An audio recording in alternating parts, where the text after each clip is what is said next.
Sister Jesme. സാഹിത്യ നിരൂപകയും സാമൂഹ്യ വിമർശകയും എഴുത്തുകാരിയുമാണ് sister Jesme. Rahesh Muthuthala കുട്ടികളുടെ സംഘടനാ ഭാരവാഹിത്വത്തിലൂടെ പ്രവർത്തിച്ചു വന്ന രാഷ്ട്രീയ സാംസ്കാരിക പ്രവർത്തകനാണ് രാഹേഷ് മുതുതല. സാമൂഹ്യ മാധ്യമങ്ങളിലെ രാഹേഷിൻ്റെ നിരൂപണങ്ങളും വിമർശനങ്ങളും ഏറെ ശ്രദ്ധേയമാണ്. ടി.എ. ഇക്ബാൽ മികച്ച വായനക്കാരനും സാംസ്കാരിക പ്രവർത്തകനും ആക്ടിവിസ്റ്റുമാണ്. ടി.എ. ഇക്ബാൽ. ഏവരെയും ഈ ചർച്ചയിലേക്ക് സ്വാഗതം ചെയ്യുന്നു. അധ്യക്ഷത വഹിക്കുന്നതിന് വേണ്ടി ശ്രീ രാഹുൽ രാധാകൃഷ്ണനെ ക്ഷണിക്കുന്നു. ശബ്ദം ക്ലിയർ അല്ലെങ്കിൽ പറയണം, ശബ്ദത്തിന് ചെറിയൊരു പ്രശ്നമുണ്ട്. അപ്പം നമസ്കാരം, എല്ലാവർക്കും നമസ്കാരം. സാഹിത്യ അക്കാദമിയുടെ നേതൃത്വത്തിൽ നടക്കുന്ന 2ാമത് ഇൻ്റർനാഷണൽ ലിറ്ററേച്ചർ ഫെസ്റ്റിവലിലേക്ക് എല്ലാവർക്കും സ്വാഗതം. ഈ അടുത്ത സെഷനിൽ, അടുത്ത 4:30 തുടങ്ങുന്ന ഈ സെഷനിൽ വായനയെക്കുറിച്ചിട്ടാണ് നമ്മൾ സംസാരിക്കുന്നത്. ഈ പാനൽ അംഗങ്ങൾ അവരുടെ വ്യക്തിപരമായ അഭിപ്രായങ്ങളും പൊതുവായിട്ടുള്ള വാദങ്ങളും വായനയെക്കുറിച്ചിട്ടാണ് മുന്നോട്ട് വെക്കാൻ ഉദ്ദേശിക്കുന്നത്. അപ്പം വായനയെക്കുറിച്ചിട്ടെന്ന് പറഞ്ഞാൽ അതൊരു പരന്ന ഒരു സബ്ജക്റ്റ് ആയതുകൊണ്ട് അത് നമുക്ക് കുറച്ചും കൂടെ ഒരു ലിമിറ്റ് ചെയ്യേണ്ടി വരും. വായനയുടെ മാറുന്ന വഴികൾ എന്ന ഒരു ടൈറ്റിലാണ് കൊടുത്തിരിക്കുന്നത്. അപ്പം വായനയുടെ മാറുന്ന വഴികൾ ഒരു വാദം തന്നെ ആപേക്ഷികമാണ്. വായന മാറുന്നുണ്ടോ, എഴുത്താണോ മാറുന്നത്, പുസ്തകങ്ങളുടെ തിരഞ്ഞെടുപ്പാണോ മാറ്റേണ്ടത്, അങ്ങനെ പലതരം ചർച്ചകളിലേക്ക് അത് പോവുകയും ചെയ്യും. എന്നാലും ഒരു പുസ്തകത്തിൻ്റെ ലഭ്യത ഇപ്പം ഇന്നത്തെ കാലത്ത്, ഇപ്പം കഴിഞ്ഞ ഏകദേശം ഒരു 10-15 അല്ലെങ്കിൽ ഈ നൂറ്റാണ്ടിൽ പണ്ടത്തേനേക്കാളും വല്ലാതെ കൂടിയിട്ടുണ്ട് എന്ന് പറയേണ്ടിയിരിക്കുന്നു. അപ്പോൾ അതിനുള്ള കാരണം ഇപ്പം ഏത് പുസ്തകമാണെങ്കിലും അതിൻ്റെ വിദേശ ഭാഷയിൽ ഇറങ്ങുന്ന പുസ്തകങ്ങളാണെങ്കിൽ അതിൻ്റെ തർജ്ജമ ലഭ്യമാണെങ്കിൽ അത് നമുക്ക് ഇൻ്റർനെറ്റിൻ്റെ ഇ-കൊമേഴ്സ് സൈറ്റുകളിലൂടെ, ആമസോൺ പോലെ സൈറ്റുകളിലൂടെ നമുക്ക് വാങ്ങിക്കാൻ പറ്റും. അപ്പോൾ പണ്ടത്തെ കാലത്തേക്കാൾ എളുപ്പമാണെന്ന് ഞാൻ പറയുന്നുള്ളൂ. അത് റെയർ ബുക്കുകളൊക്കെ കിട്ടുമെന്നൊന്നും ഞാൻ അവകാശപ്പെടുന്നില്ല. എങ്കിലും പുസ്തകം പഴയൊരു ശൈലിയിലെ മലയാളത്തിലെ ഒരു ശൈലി തന്നെയുണ്ട്. പുസ്തക വേട്ടക്കാർ അല്ലെങ്കിൽ പുസ്തക വേട്ടയാടി കണ്ടുപിടിക്കുക എന്നുള്ളത്. ആ ശൈലിക്ക് ഇപ്പോൾ വലിയ പ്രസക്തിയില്ല എന്ന് വേണം കരുതാൻ. കാരണം നമുക്ക് ആവശ്യമുള്ള പുസ്തകങ്ങൾ നമ്മളെ തേടിയെത്തുകയോ അല്ലെങ്കിൽ നമുക്ക് അന്വേഷിച്ച് കണ്ടുപിടിക്കുകയോ നമുക്ക് വാങ്ങിക്കാനോ പറ്റും. അപ്പോൾ അത്തരത്തിൽ അതോടുകൂടി നമ്മുടെ വായനയുടെ വായനയ്ക്കുണ്ടായിരുന്ന പരിമിതി, ഇപ്പം നമുക്കറിയാം സാഹിത്യ വാരഫലത്തിലൊക്കെ ഉണ്ടായിരുന്ന പുസ്തകങ്ങൾ നമുക്ക് റെഫറൻസ് ആയിട്ട് വരുമ്പോൾ നമുക്ക് ആ പുസ്തകങ്ങൾ അപ്പം തന്നെ വായിക്കാൻ പ്രയാസമായിരുന്നു. പിന്നീട് കുറേ കാലം കഴിഞ്ഞിട്ട് നമ്മൾ അന്വേഷിച്ച് കണ്ടുപിടിച്ച് ഇഷ്ടമുള്ള പുസ്തകങ്ങൾ തപ്പിയെടുക്കാനും ലൈബ്രറിയിൽ നിന്ന് ലഭിക്കാനുമാണ് നമ്മൾ ശ്രമിക്കാറുള്ളത്. അപ്പോൾ ഇപ്പം ആ ഒരു വായനയ്ക്കുള്ള പരിമിതി കുറയുകയും വായനയുടെ പരിധി വായിക്കാനുള്ള പുസ്തകങ്ങൾ കിട്ടാനുള്ള അതിൻ്റെ ഒരു ചുറ്റുവട്ടം അല്ലെങ്കിൽ അതിൻ്റെ ഒരു സർക്കംഫറൻസ് വല്ലാതെ കൂടുകയും ചെയ്യുകയാണ്. അതൊരു പുതിയൊരു നവലോക ക്രമത്തിൻ്റെ ഭാഗമായിട്ട് ഒരു കൾച്ചർ ഡെവലപ്പ് ചെയ്ത് വന്നതിൻ്റെ ഭാഗമായിട്ടാണ്. അപ്പോൾ അതുകൊണ്ട് വായന വല്ലാത്ത രീതിയിൽ ആളുകളെല്ലാം വായിച്ചു തുടങ്ങിയെന്നോ എല്ലാവരും വിവേകമതികളായെന്നോ അങ്ങനെയൊന്നും ഒരു അഭിപ്രായത്തിന് യാതൊരു വിധത്തിലുള്ള കൺക്ലൂഷനായിട്ട് പറയാൻ പറ്റുകയില്ല. എങ്കിലും പുസ്തകങ്ങൾ കിട്ടാനുള്ള മാർഗം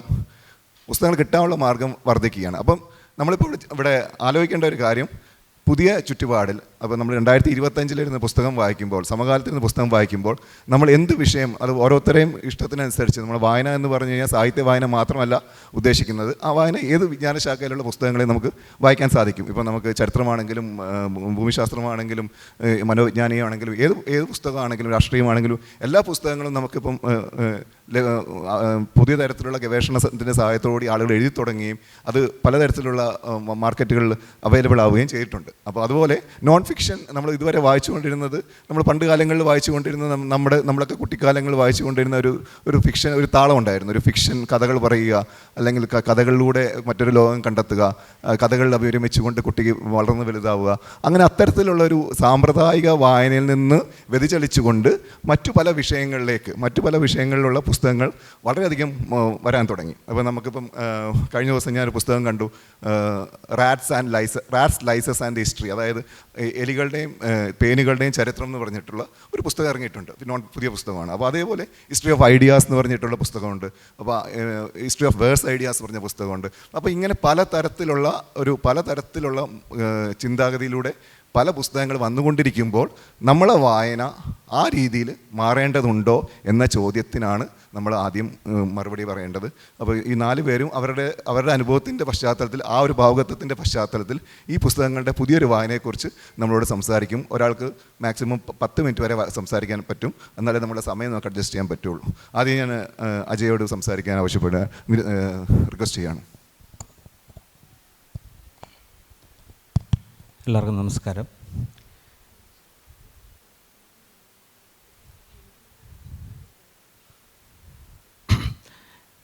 ഞങ്ങളുടെ ഒരു തലമുറയിൽ 80s സ്കൂളിലും കോളേജുകളിലൊക്കെ പഠിച്ച ആളുകൾ വായന തുടങ്ങിയത് ശരിക്കും ദിനപത്രങ്ങളിലൂടെയാണ് എന്നാണ് ഞാൻ വിശ്വസിക്കുന്നത്. എൻ്റെ ഒരു അനുഭവം അതാണ്. ഞങ്ങളൊക്കെ ചെറുപ്പത്തിൽ വായിക്കാൻ കിട്ടിയിരുന്ന ഒരു അച്ചടിച്ച ഒരു വായന വസ്തു എന്നുള്ള രീതിയിൽ ദിനപത്രങ്ങളായിരുന്നു സുലഭമായിട്ട്, അല്ലെങ്കിൽ നമുക്കുണ്ടായിരുന്ന ഒന്ന്. ഈ ദിനപത്രങ്ങളുടെ ഒരു നിരന്തരമായ വായനയുടെ ഒരു തുടർച്ചയായിട്ടാണ് മറ്റ് പുസ്തകങ്ങളിലേക്ക് പോയിരുന്നത്. ഇപ്പോൾ ഞാൻ ഈ സമീപകാലത്ത് ഞാൻ ഒരു ഗവേഷണത്തിൻ്റെ ഭാഗമായിട്ട് ഒരു സെമിനാറിൻ്റെ ഭാഗമായിട്ട് ഞാൻ ഈ ന്യൂസ് പേപ്പർ സർക്കുലേഷൻ്റെ ഒരു ഹിസ്റ്ററി ലോകമെമ്പാടും ഉള്ളതെന്ന് പരിശോധിക്കുകയുണ്ടായി. ഇന്ന് ലോകത്ത് ഏറ്റവും കൂടുതൽ ക്രൈസിസ് നേരിടുന്നത് അച്ചടി മാധ്യമങ്ങളാണ്. എന്ന് വെച്ചാൽ പത്രങ്ങളാണ് ഏറ്റവും കൂടുതൽ ക്രൈസിസ് നേരിടുന്നത്. ലോകത്തിലെ എല്ലാ ഭാഷകളിലും പത്രം അതിൻ്റെ പ്രചാരം ഇങ്ങനെ കുത്തനെ ഇടിഞ്ഞുകൊണ്ടിരിക്കുകയാണ്, നമ്മുടെ ഭാഷയിലടക്കം. അപ്പോൾ അതിലൊരു കണക്ക് നമുക്ക് ഒരു കണക്ക് എന്താണെന്ന് വെച്ചാൽ, ഇപ്പം യു.എസിൽ 30-33 കോടി ജനങ്ങളുള്ള ഒരു സ്ഥലമാണ് US എന്നുള്ള. US ഏറ്റവും സർക്കുലേഷനുള്ള ഒരു പത്രം ന്യൂയോർക്ക് ടൈംസ് ആയിരുന്നു ഒരു കാലത്ത്. ന്യൂയോർക്ക് ടൈംസിൻ്റെ ഒരു പ്രതാപകാലത്ത് പോലും അവർക്കൊരു 15 ലക്ഷത്തിന് 20 ലക്ഷത്തിനും ഇടയ്ക്ക് കോപ്പികളുണ്ടായിരുന്നു. അപ്പോൾ 2005 ശേഷമാണ് ശരിക്കും US പത്രത്തിൻ്റെ സർക്കുലേഷൻ കുറഞ്ഞു തുടങ്ങിയത്. 2010 ഉള്ള അവരുടെ കണക്കനുസരിച്ച് US ന്യൂയോർക്ക് ടൈംസിൻ്റെ സർക്കുലേഷൻ 9 ലക്ഷത്തിനും 10 ലക്ഷത്തിനും ഇടയിലാണ്. 2023 ന്യൂയോർക്ക് ടൈംസിൻ്റെ അവരുടെ കണക്കനുസരിച്ച് അവരുടെ സർക്കുലേഷൻ 3 ലക്ഷത്തിൽ താഴെയാണ്.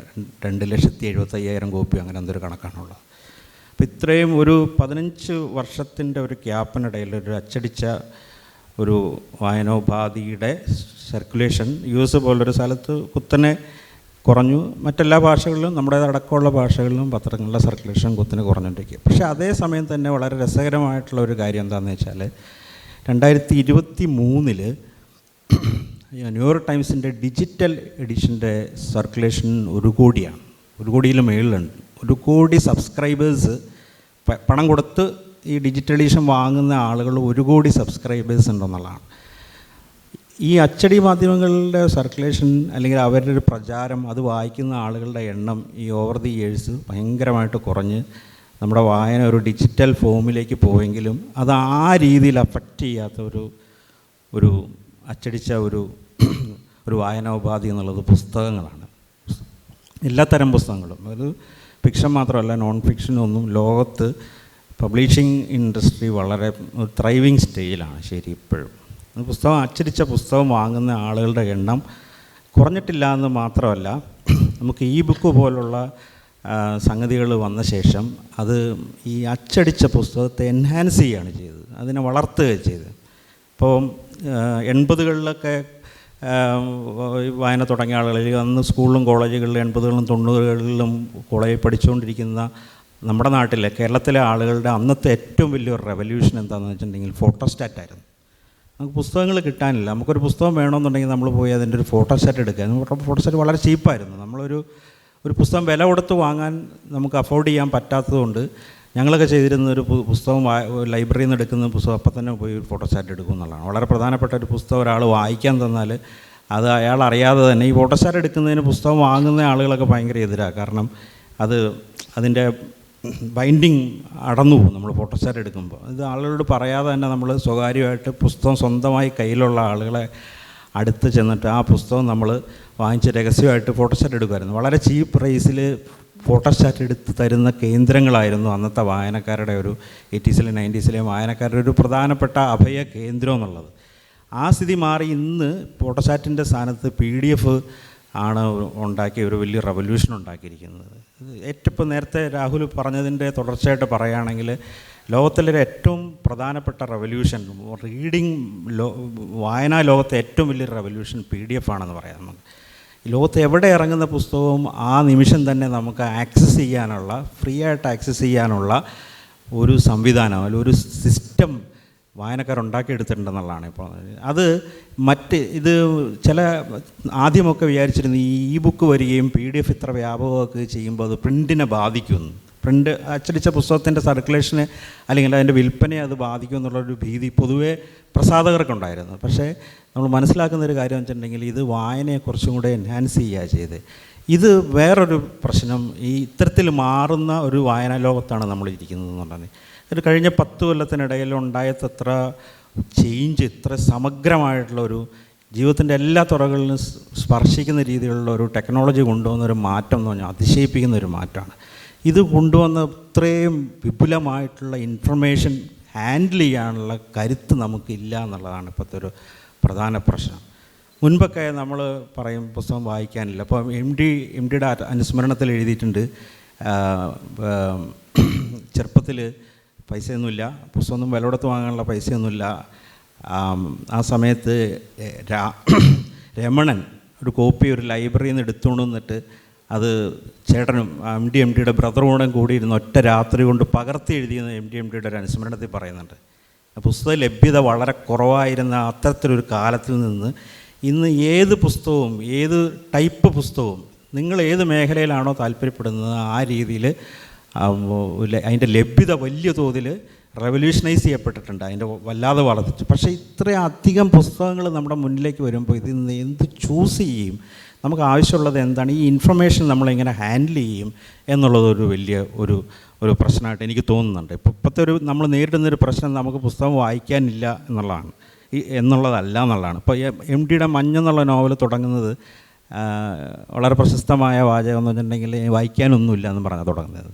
ഇന്ന് ഒരു സ്ത്രീയും അങ്ങനെ ഒരു സാഹചര്യത്തിൽ ഇരുന്നിട്ട് പറയത്തില്ല എനിക്ക് വായിക്കാനൊന്നുമില്ല എന്ന്. വായിക്കാനുണ്ട്, ധാരാളം വായിക്കാനുണ്ട്. എന്ത് വായിക്കും എന്നുള്ളതാണ് അതിനകത്തൊരു പ്രധാനപ്പെട്ടത്. ഞാൻ എന്ത് വായിക്കും? എൻ്റെ മുന്നിൽ ധാരാളം പുസ്തകങ്ങൾ അവൈലബിളാണ്. PDF വേണ്ടവർക്ക് PDF കിട്ടും. പുസ്തകം വില കൊടുത്ത് വാങ്ങാൻ ശേഷിയുള്ള ആളുകൾക്ക് പുസ്തകം വില കൊടുത്ത് വാങ്ങാൻ അത് നമ്മൾ ബുക്ക് ഷോപ്പിൽ പോകേണ്ട ആവശ്യം പോലുമില്ല. ഇപ്പോൾ യൂറോപ്പിലൊക്കെ വളരെ ലെജൻഡറി ആയിട്ട് ബുക്ക് ഷോപ്പുകൾ പോലും പൂട്ടിപ്പോകുന്ന ഒരു കാലമാണത്. കാരണം ഈ ഓൺലൈനായിട്ട് പുസ്തകം കിട്ടുന്നതുകൊണ്ട്. അപ്പോൾ പുസ്തകം നമുക്ക് വീട്ടിലെത്തിക്കുന്ന രീതിയിൽ ബുക്ക് സെല്ലിങ്ങിൻ്റെ തന്നെ ഒരു രീതി മാറിപ്പോയി കഴിഞ്ഞിരിക്കുന്നു. അപ്പോൾ അങ്ങനെ ആ രീതിയിൽ മാറിക്കഴിഞ്ഞ ഒരു കാലത്ത് ഒരാളുടെ പുസ്തക വായനയുടെ ക്വാളിറ്റി നിശ്ചയിക്കുന്നത്, അയാളുടെ സ്വഭാവവും ആ ക്യാരക്ടറും ക്വാളിറ്റിയും രണ്ടും, സ്വഭാവവും അതിൻ്റെ ഗുണവും നിശ്ചയിക്കുന്നത് അയാളുടെ ഭാവുകത്വമാണെന്ന് കാണാം. അപ്പോൾ ആ രീതിയിലുള്ള ഒരു ചലഞ്ചാണ് നമ്മുടെ മുന്നിലുള്ളതെന്ന് ഞാൻ വിചാരിക്കുന്നു. അത് നമ്മളിങ്ങനെ അഡ്രസ്സ് ചെയ്യുന്നു എന്നുള്ളത് വളരെ പ്രധാനപ്പെട്ട ഒരു കാര്യമാണ്. അജയ് പറഞ്ഞ വളരെ പ്രസക്തമായ പോയിൻറ്റ്സാണ് വായനയെക്കുറിച്ചിട്ട്. ഇപ്പം നമുക്ക് പുസ്തകങ്ങൾ കിട്ടാനില്ല എന്നുള്ളത് ഒരു പ്രശ്നമേ അല്ല. അപ്പോൾ അങ്ങനെ ഒരു പ്രശ്നം നമ്മൾ ഓൾറെഡി ആ പ്രശ്നത്തെ ഓൾറെഡി അഡ്രസ്സ് ചെയ്തു, ആ പ്രശ്നത്തെ ഓൾറെഡി സോൾവ് ചെയ്തു. പക്ഷേ ആ പുസ്തകത്തിൻ്റെ പുസ്തകം PDF ആയിട്ടും ഇപ്പോൾ എനിക്ക് തോന്നുന്നത് തുടക്കത്തിലൊക്കെ അക്കാഡമിക് ആവശ്യത്തിനുള്ള പുസ്തകങ്ങൾ മാത്രമാണ് വ്യാപകമായ രീതിയിൽ ഇൻ്റർനെറ്റ് വഴി ഷെയർ ചെയ്യപ്പെട്ടിരുന്നത്. അത് അത്ര കുറ്റകരമല്ല എന്നുള്ള രീതിയിൽ തുടങ്ങിയതാണെങ്കിലും അക്കാഡമിക് ലോകത്തിന് വിജ്ഞാനം എല്ലാവർക്കും ഒരേപോലെ, വിജ്ഞാനത്തിൻ്റെ ഒരു ഡെമോക്രാറ്റൈസേഷൻ്റെ ഭാഗമായിട്ടാണ് ഇത്തരത്തിലുള്ള ഒരു ഷെയറിങ് അക്കാഡമിക് ലോകത്തിൽ തുടങ്ങിയത്. അപ്പോൾ അത് പതുക്കെ അതിൻ്റെ വ്യാപ്തി കൂട്ടുകയും ഇപ്പോൾ എല്ലാ പുസ്തകങ്ങളും നമുക്ക് PDF അല്ലെങ്കിൽ ഇ-ബുക്ക് ആയിട്ടോ അല്ലെങ്കിൽ കിൻഡിലോ, ഇപ്പോൾ കിൻഡിലാണെങ്കിലും ഇതിന് മറ്റൊരു സൗകര്യം എന്താണെന്ന് വെച്ച് കഴിഞ്ഞാൽ നമുക്ക് കിൻഡിലിൽ നമുക്ക് സാമ്പിളായിട്ട് പുസ്തകം നമുക്ക് ഡൗൺലോഡ് ചെയ്തെടുക്കാം. നമുക്ക് താല്പര്യമുണ്ട്, കുറച്ച് പേജ് മാത്രം വായിച്ചിട്ട് നമുക്ക് നമ്മുടെ അഭിരുചിക്ക് അനുസരിച്ച പുസ്തകമാണ് അതെങ്കിൽ മാത്രം നമ്മളത് വാങ്ങിച്ചാൽ മതിയാവും. അപ്പോൾ അങ്ങനെ സാമ്പത്തികമായിട്ടും അത്തരത്തിൽ ചില റിലാക്സേഷൻസ് നമുക്ക് പ്രിൻറ്റിൽ നിന്ന് ഓൺലൈൻ മീഡിയയിലേക്ക് അല്ലെങ്കിൽ PDF എത്തുമ്പോൾ സംഭവിക്കുന്നുണ്ട്. അപ്പോൾ ഇങ്ങനെ വരുമ്പം നമ്മുടെ ഇതിൻ്റെ ഒരു പ്രശ്നം എന്താണെന്ന് പറഞ്ഞു കഴിഞ്ഞാൽ, നമ്മൾ ഒരു പരമ്പരാഗതമായ രീതിയിൽ, പരമ്പരാഗത രീതിയിൽ വളരെ സാധാരണ രീതിയിൽ പറയുകയാണ്, ഞാൻ സ്ട്രെസ് ചെയ്ത് പറയല്ല, പരമ്പരാഗതമായ രീതിയിൽ വായന ഉള്ള ആളുകൾക്ക്, വായന തുടങ്ങിയ ആളുകൾക്ക് ഇപ്പോൾ പുസ്തകങ്ങളോടായിരിക്കും കൂടുതൽ താല്പര്യം. അവർക്ക് പുസ്തകങ്ങളെ അവരൊരു ഫിസിക്കൽ ആർട്ടിഫാക്റ്റ് ആയിട്ടായിരിക്കും, ഒരു ഭൗതിക വസ്തുവായിട്ടായിരിക്കും അവർ കാണുന്നത്. അപ്പോൾ അതുകൊണ്ട് തന്നെ അവർക്ക് പുസ്തകം തൊടാനും, പുസ്തകത്തിൽ എഴുതി വെക്കാനും, പുസ്തകത്തിൽ കുറിക്കാനും, പുസ്തകം സ്മെൽ ചെയ്യാനും എല്ലാം അവർക്ക് ആഗ്രഹമുണ്ടാവും. ഇത് ഒരു പഴഞ്ചൻ ഏർപ്പാടാണെന്നുള്ളത് നമുക്ക് പറയാനൊന്നും പറ്റില്ല. അതൊരു ശീലമാണ്, ഒരു ശീലത്തിൻ്റെ ഭാഗമായി സംഭവിക്കുന്നതാണ്. അപ്പോൾ അതിൽ നിന്ന് അത്തരത്തിലുള്ള ഒരു ശ്രമം ഇതോടുകൂടി നമുക്ക് ഇല്ലാതാവുകയാണ്. അപ്പോൾ ഒരു പുസ്തകത്തിൻ്റെ കെട്ടും മട്ടും, അല്ലെങ്കിൽ പുസ്തകത്തിൻ്റെ ഡിസൈൻ, ഒരു പുസ്തകത്തിൻ്റെ പ്രൊഡക്ഷൻ, നമ്മൾ DTP ചെയ്ത് പുസ്തകം നമ്മുടെ കയ്യിൽ കിട്ടുമ്പോൾ പുസ്തകത്തിൻ്റെ പലതരത്തിലുള്ള ഡിസൈനിലും ഒരു ആസ്പെക്റ്റാണ്, അതിനകത്തും ഒരു കലയുടെ ഒരു ഫാക്ടറുണ്ട്. ആ കലയുടെ ഫാക്ടറിനെ പൂർണ്ണമായിട്ട് റദ്ദ് ചെയ്തുകൊണ്ടാണ് നമ്മളിപ്പോൾ PDF-ഉം e-ബുക്കും ഒക്കെ വായിക്കാൻ പോകുന്നത്. അപ്പോൾ അത്തരത്തിലൊരു സമ്പ്രദായത്തിൽ ഈ പുസ്തകത്തിൻ്റെ വായന മാറുന്നതിനെ എങ്ങനെ കാണുന്നു സിസ്റ്റർ ഒന്ന് പറഞ്ഞാൽ പോലും. ഞാൻ എൻ്റെ ഒരു പെർസ്പെക്റ്റീവിൽ പറയുകയാണെങ്കിൽ, ഇവിടുത്തെ ഈ പുസ്തകോത്സവം അല്ലെങ്കിൽ ഈ ലിറ്ററേച്ചർ ഫെസ്റ്റ്, അത് വായനക്കാർക്കാണ് മുൻതൂക്കം കൊടുത്തിരിക്കുന്നത് എന്ന് എനിക്ക് തോന്നുന്നു. നമ്മൾ ആഖ്യാനശാസ്ത്രം ഗവേഷണം ചെയ്ത കാരണം ഞാൻ അതിലൂടെ ഒന്ന് ജസ്റ്റ് തുടങ്ങുകയാണ്. ആഖ്യാനം, പിന്നെ ആഖ്യായകൻ, നെരേറ്റർ, പിന്നെ നെരറ്റീവ്. ഇപ്പോൾ വായനക്കാരനും വളരെ ഇമ്പോർട്ടൻ്റ് ആണ്. ഇവിടുത്തെ പല സെഷനും നോക്കുമ്പോൾ വായനക്കാർക്ക് ഇമ്പോർട്ടൻസ് കൊടുക്കുന്നതായിട്ട് എനിക്ക് തോന്നി. ആദ്യത്തെ സെഷൻ തന്നെ എൻ്റെ വായനക്കാർ എന്ന് പറഞ്ഞിട്ടൊരു സെഷനുണ്ടായി. അതിൽ അപ്പോൾ വായനക്കാർ ഉണ്ടെങ്കിലേ, മോഹൻലാലിൻ്റെ ഭാഷയിൽ പറഞ്ഞാൽ, വായനക്കാരില്ലെങ്കിൽ എഴുത്തുകാർക്ക് എന്താ ആഘോഷം, നിങ്ങളില്ലെങ്കിൽ എനിക്കെന്താഘോഷം എന്ന് ചോദിച്ചതുപോലെ വായനക്കാരില്ലെങ്കിൽ ഒരു വലിയ ഡിഫക്റ്റ് എഴുത്തുകാർക്ക് വരുന്നുണ്ട്. അവർ എഴുതുന്നത് അവർ ആത്മസംതൃപ്തിക്കാകാം, സൊസൈറ്റിക്ക് വേണ്ടി കൊടുക്കാകാം. വായനക്കാരില്ലെങ്കിലും എഴുത്തുകാരെഴുതും. പക്ഷേ ആ വായനക്കാരുടെ ഒരു ഇമ്പോർട്ടൻസ്, ഇപ്പോൾ ഇവിടെ സിൻ എഴുതിയ എഴുത്തുകാരി പറഞ്ഞു എന്നോട്, എന്താണ് ആ കഥാപാത്രത്തെ കൊന്നുകളഞ്ഞതെന്നൊക്കെ ചോദിച്ചവർ ഉണ്ടായിരുന്നു വഴിയിൽ കാണുമ്പോൾ. ഇനി ഞാൻ അതൊക്കെ മാറ്റാൻ പോവാണ്, കുറച്ചുകൂടി ലൈറ്റായിട്ട് എഴുതാൻ പോവാണ്. അപ്പോൾ ഞാൻ നേരെ കണ്ടിട്ട് പറഞ്ഞു, അങ്ങനെ ചെയ്യരുത് എഴുത്തുകാരാണ് വായനക്കാരെ വളർത്തേണ്ടത്. ഇപ്പോൾ KLF-ൽ ഒരു ചർച്ച വന്നപ്പോൾ അന്ന് ഇരുന്നിരുന്ന TD രാമകൃഷ്ണനും എല്ലാ പ്രശസ്ത ബെന്യാമിനും ഒക്കെ ഉണ്ടായിരുന്നു. അപ്പം അതിൽ അവർ പറഞ്ഞത്, ഞങ്ങൾ കാളകൂട വിഷം ഞങ്ങൾ കഷ്ടപ്പെട്ട് അമൃതാക്കിയിട്ടാണ് വായനക്കാർക്ക് കൊടുക്കുന്നത്. അപ്പം അന്ന് ചോദ്യം ചോദിക്കാൻ ഞാൻ എണീറ്റ് നിന്നിട്ട് പറഞ്ഞു, സർ, ഞങ്ങൾക്ക് കാളകൂട വിഷം തരൂ, ഞങ്ങളത് അമൃതാക്കിക്കോളാം. അത് വായനക്കാരത്രയും വളരണം. അപ്പോൾ ആ വളർച്ചയ്ക്ക് എഴുത്തുകാർ ലൈറ്റാവരുത്, അവർ കൊടുക്കാനുള്ളതൊക്കെ കൊടുക്കുക, വായനക്കാരതിനനുസരിച്ച് തിരഞ്ഞെടുത്ത് വായിച്ചോളും, അവരതിനെ അമൃതാക്കിക്കോളും എന്ന് പറഞ്ഞത്. പിന്നെ വായനയുടെ വ്യത്യസ്ത തലങ്ങൾ എന്നുള്ള നിലയ്ക്ക് ഞാൻ ഹെയ് ഫെസ്റ്റിവൽ ട്രിവാൻഡ്രത്തുണ്ടായപ്പോൾ ഒരു പ്രാവശ്യം ശശി തരൂര് ലണ്ടനിലൊക്കെ നടന്നിരുന്ന ഹെയ് ഫെസ്റ്റിവലിനെ തിരുവനന്തപുരത്ത് ആദ്യമായിട്ട് കൊണ്ടുവന്ന ഒരു കാലഘട്ടത്തിൽ അതിൻ്റെ ഉദ്ഘാടനം നടത്തിയത് മമ്മൂട്ടിയായിരുന്നു. മമ്മൂട്ടി അടിപൊളി ഇംഗ്ലീഷിലാണ് കേട്ടോ, അന്ന് എല്ലാം മീഡിയം ഇംഗ്ലീഷായിരുന്നു.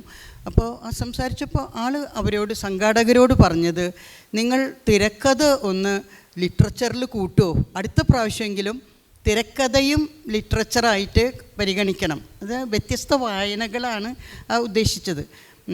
അപ്പോൾ അതിനെക്കുറിച്ച് പിന്നീട് നല്ല ചർച്ച വന്നു. അടൂർ ഗോപാലകൃഷ്ണൻ ഇരുന്നിരുന്ന ഒരു ചെറിയ സെഷനിൽ ഒരാൾ ചോദിച്ചു, അത് അങ്ങനെ കൂട്ടാമോ സർ, തിരക്കഥയെ സാഹിത്യമാക്കി കൂട്ടാമോ? അന്ന് അങ്ങനെ കരുതിയിരുന്നില്ല.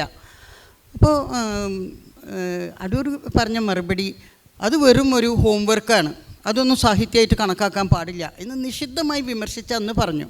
പക്ഷെ അതിന് ശേഷമാണ് ONV സാറിൻ്റെ ഒരു സെഷൻ, അന്ന് സച്ചിദാനന്ദൻ സാറായിരുന്നു അത് മോഡറേറ്റ് ചെയ്തിരുന്നത്. അപ്പോൾ ONV സാറിൻ്റെ സെഷനിലും ഈ ചോദ്യം വന്നു, ഇവിടെയും ഉണ്ടായിട്ടോ ആ ചർച്ച, കവിതയും ഗാനവും അതിൻ്റെ വേർതിരിവിനെക്കുറിച്ച്. ഇപ്പോൾ ONV സാറ് കവിതയും എഴുതുന്നുണ്ട്, സിനിമാ പാട്ടുകളും എഴുതുന്നുണ്ട്. അപ്പം അതേക്കുറിച്ച് ചോദിച്ചപ്പോൾ അതൊരു വളരെ നല്ലൊരു മറുപടിയായി എനിക്ക് തോന്നി. അതായത് അദ്ദേഹം പറഞ്ഞു, പാട്ടുകൾ അല്ലെങ്കിൽ ഗാനങ്ങൾ എപ്ലൈഡ് പോയട്രിയാണ്.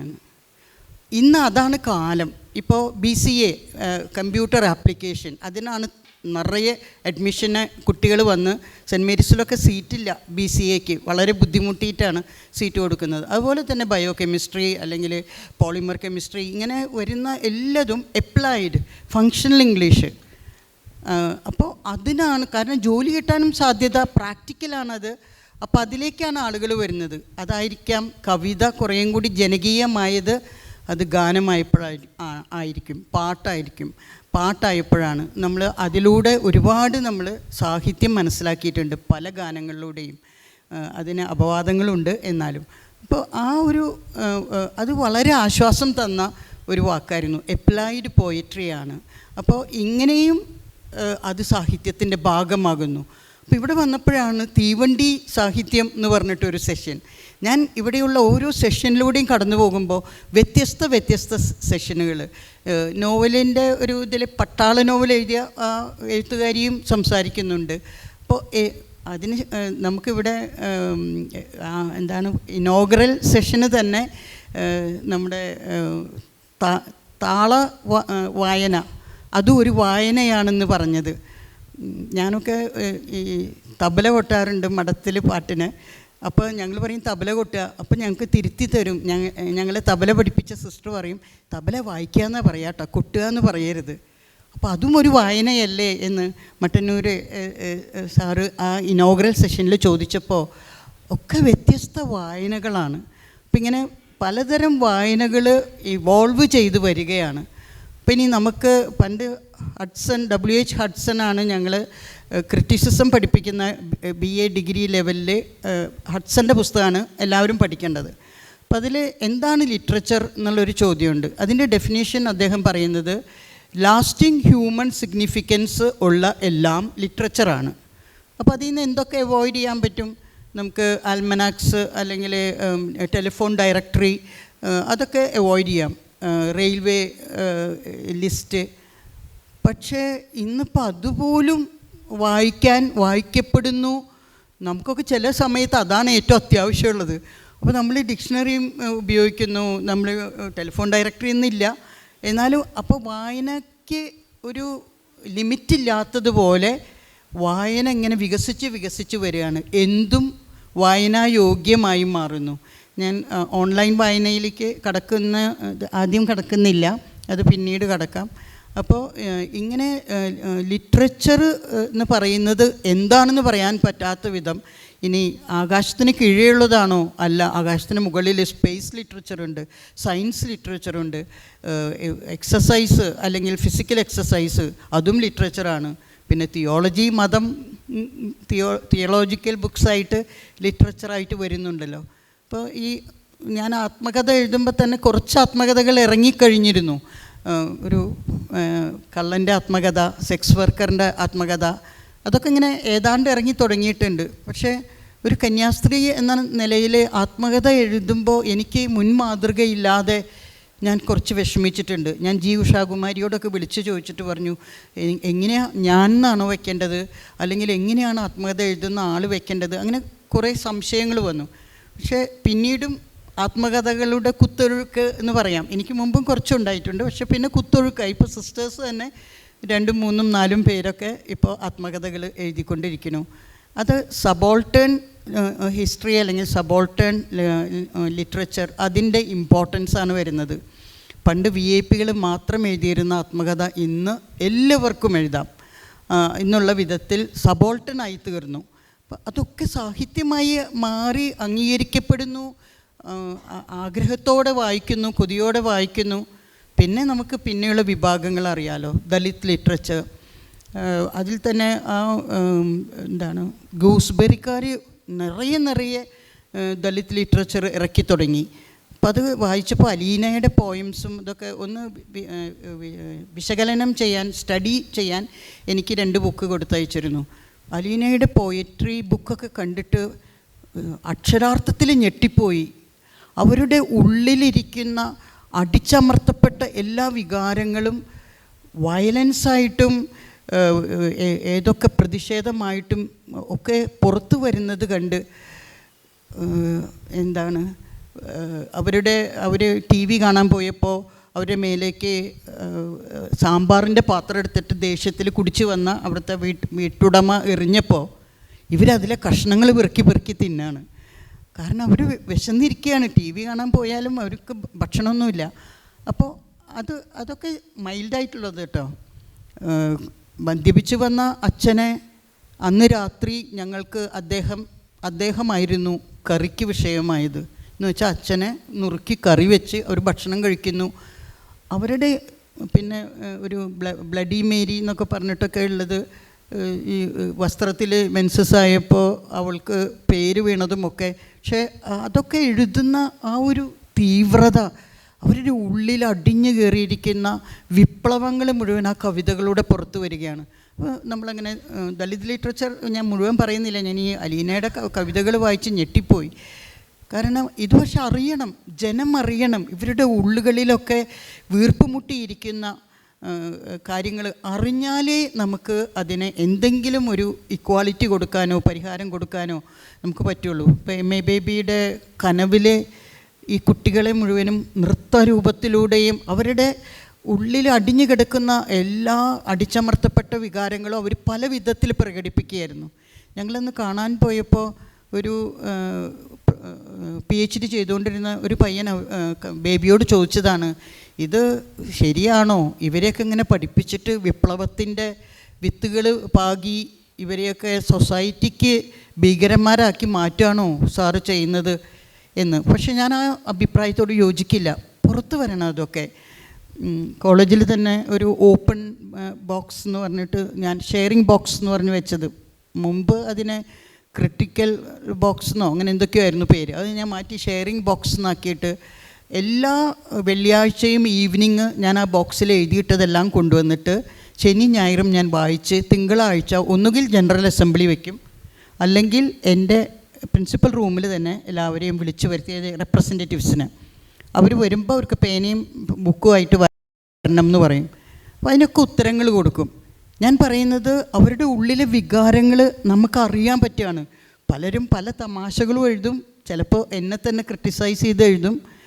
സിസ്റ്ററിൻ്റെ മക്കളെ ഇനി കാണണമെങ്കിൽ ഈ പണിക്കാരൊക്കെ നടക്കുന്നത് കാണില്ലേ, അവരുടെ മുഖത്തേക്ക് സൂക്ഷിച്ച് നോക്കിയാൽ അവരിൽ ചിലർ ഞങ്ങളായിരിക്കും. കാരണം അത്രമാത്രം ഇവിടെ ഫണ്ട് കളക്ഷൻ ഉണ്ടെന്ന്, ഫൈനാൻസ് കളക്ഷൻ ഉണ്ടെന്ന്. അവരതിനെ പ്രതിഷേധമാണ് കാണിക്കുന്നത്. അപ്പോൾ ഞങ്ങളും ഇങ്ങനെ തൊഴിലിന് പോവും, തൊഴിലാളികളായി മാറും. അപ്പോൾ എനിക്കത് അറിയാൻ പറ്റുകയാണ്. ഞാൻ അന്വേഷിച്ചു എന്ത് തരത്തിലുള്ള ഫണ്ട് കളക്ഷനാണ് നടക്കുന്നത്. നമ്മൾ കോളേജിൽ നടത്തുന്നതല്ല, അപ്പോൾ ക്ലാസ്സുകളിൽ നടത്തുന്നതാണ്. അപ്പോൾ നമുക്കത് അറിയാൻ പറ്റും. അറിയുക എന്നുള്ളതാണ് ഏറ്റവും വലിയ കാര്യം. അപ്പോൾ ഈ സാഹിത്യത്തിലൂടെ പലവിധ സാഹിത്യങ്ങളിലൂടെ പുറത്തു വരുന്ന ഈ അവരുടെ അടിച്ചമർത്തപ്പെട്ട വികാരങ്ങൾ അക്ഷരങ്ങളായിട്ടും അല്ലെങ്കിൽ ശബ്ദമായിട്ടും കവിതയായിട്ടും പാട്ടായിട്ടും ഒക്കെ പുറത്തു വരുമ്പോൾ ഒരുപാട് നമുക്ക് അത് റെക്ടിഫൈ ചെയ്യാൻ നമ്മളാൽ പാടുള്ള വിധത്തിൽ ചെയ്യാനായിട്ട് സാധിക്കും തോന്നുന്നു. ഇങ്ങനെ വെറൈറ്റീസ് ഓഫ് വായനകൾ ഉണ്ട് എന്ന് പറയാനാണ് ഞാൻ ശ്രമിക്കുന്നത്.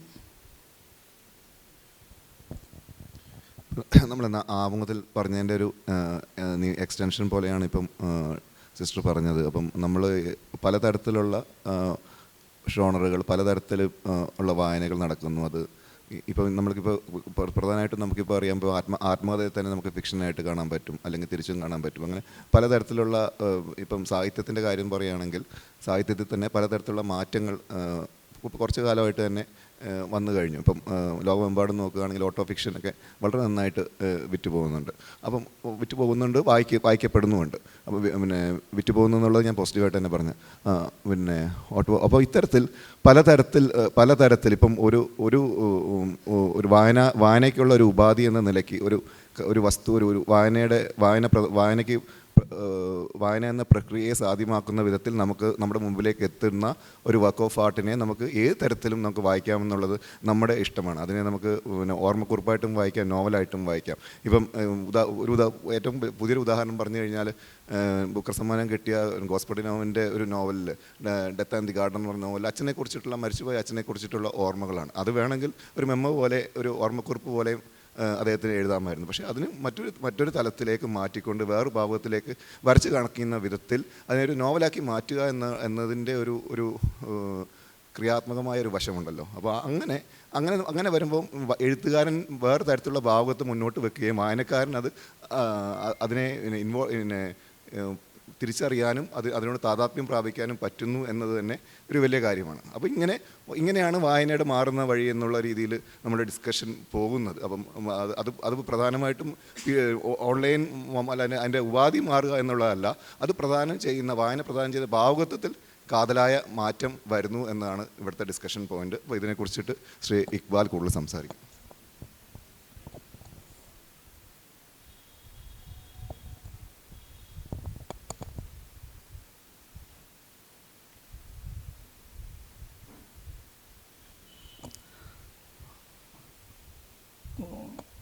വായന പല ഘട്ടങ്ങളിലായിട്ട് മനുഷ്യരിൽ മാറുന്നതായിട്ട് നമുക്ക് കാണാൻ പറ്റും.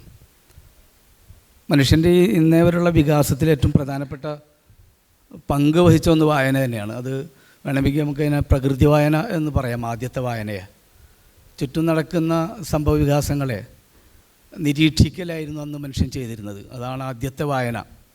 ഒരർത്ഥത്തിൽ വായനയെ നമുക്ക് മനസ്സിലാക്കൽ എന്ന് പറയാം. മനസ്സിലാക്കുക, ആ മനസ്സിലാക്കലിൻ്റെ അടിസ്ഥാനത്തിലുള്ള പ്രയോഗങ്ങളായിട്ടാണ് വായന ആദ്യമായിട്ട് കടന്നു വരുന്നത്.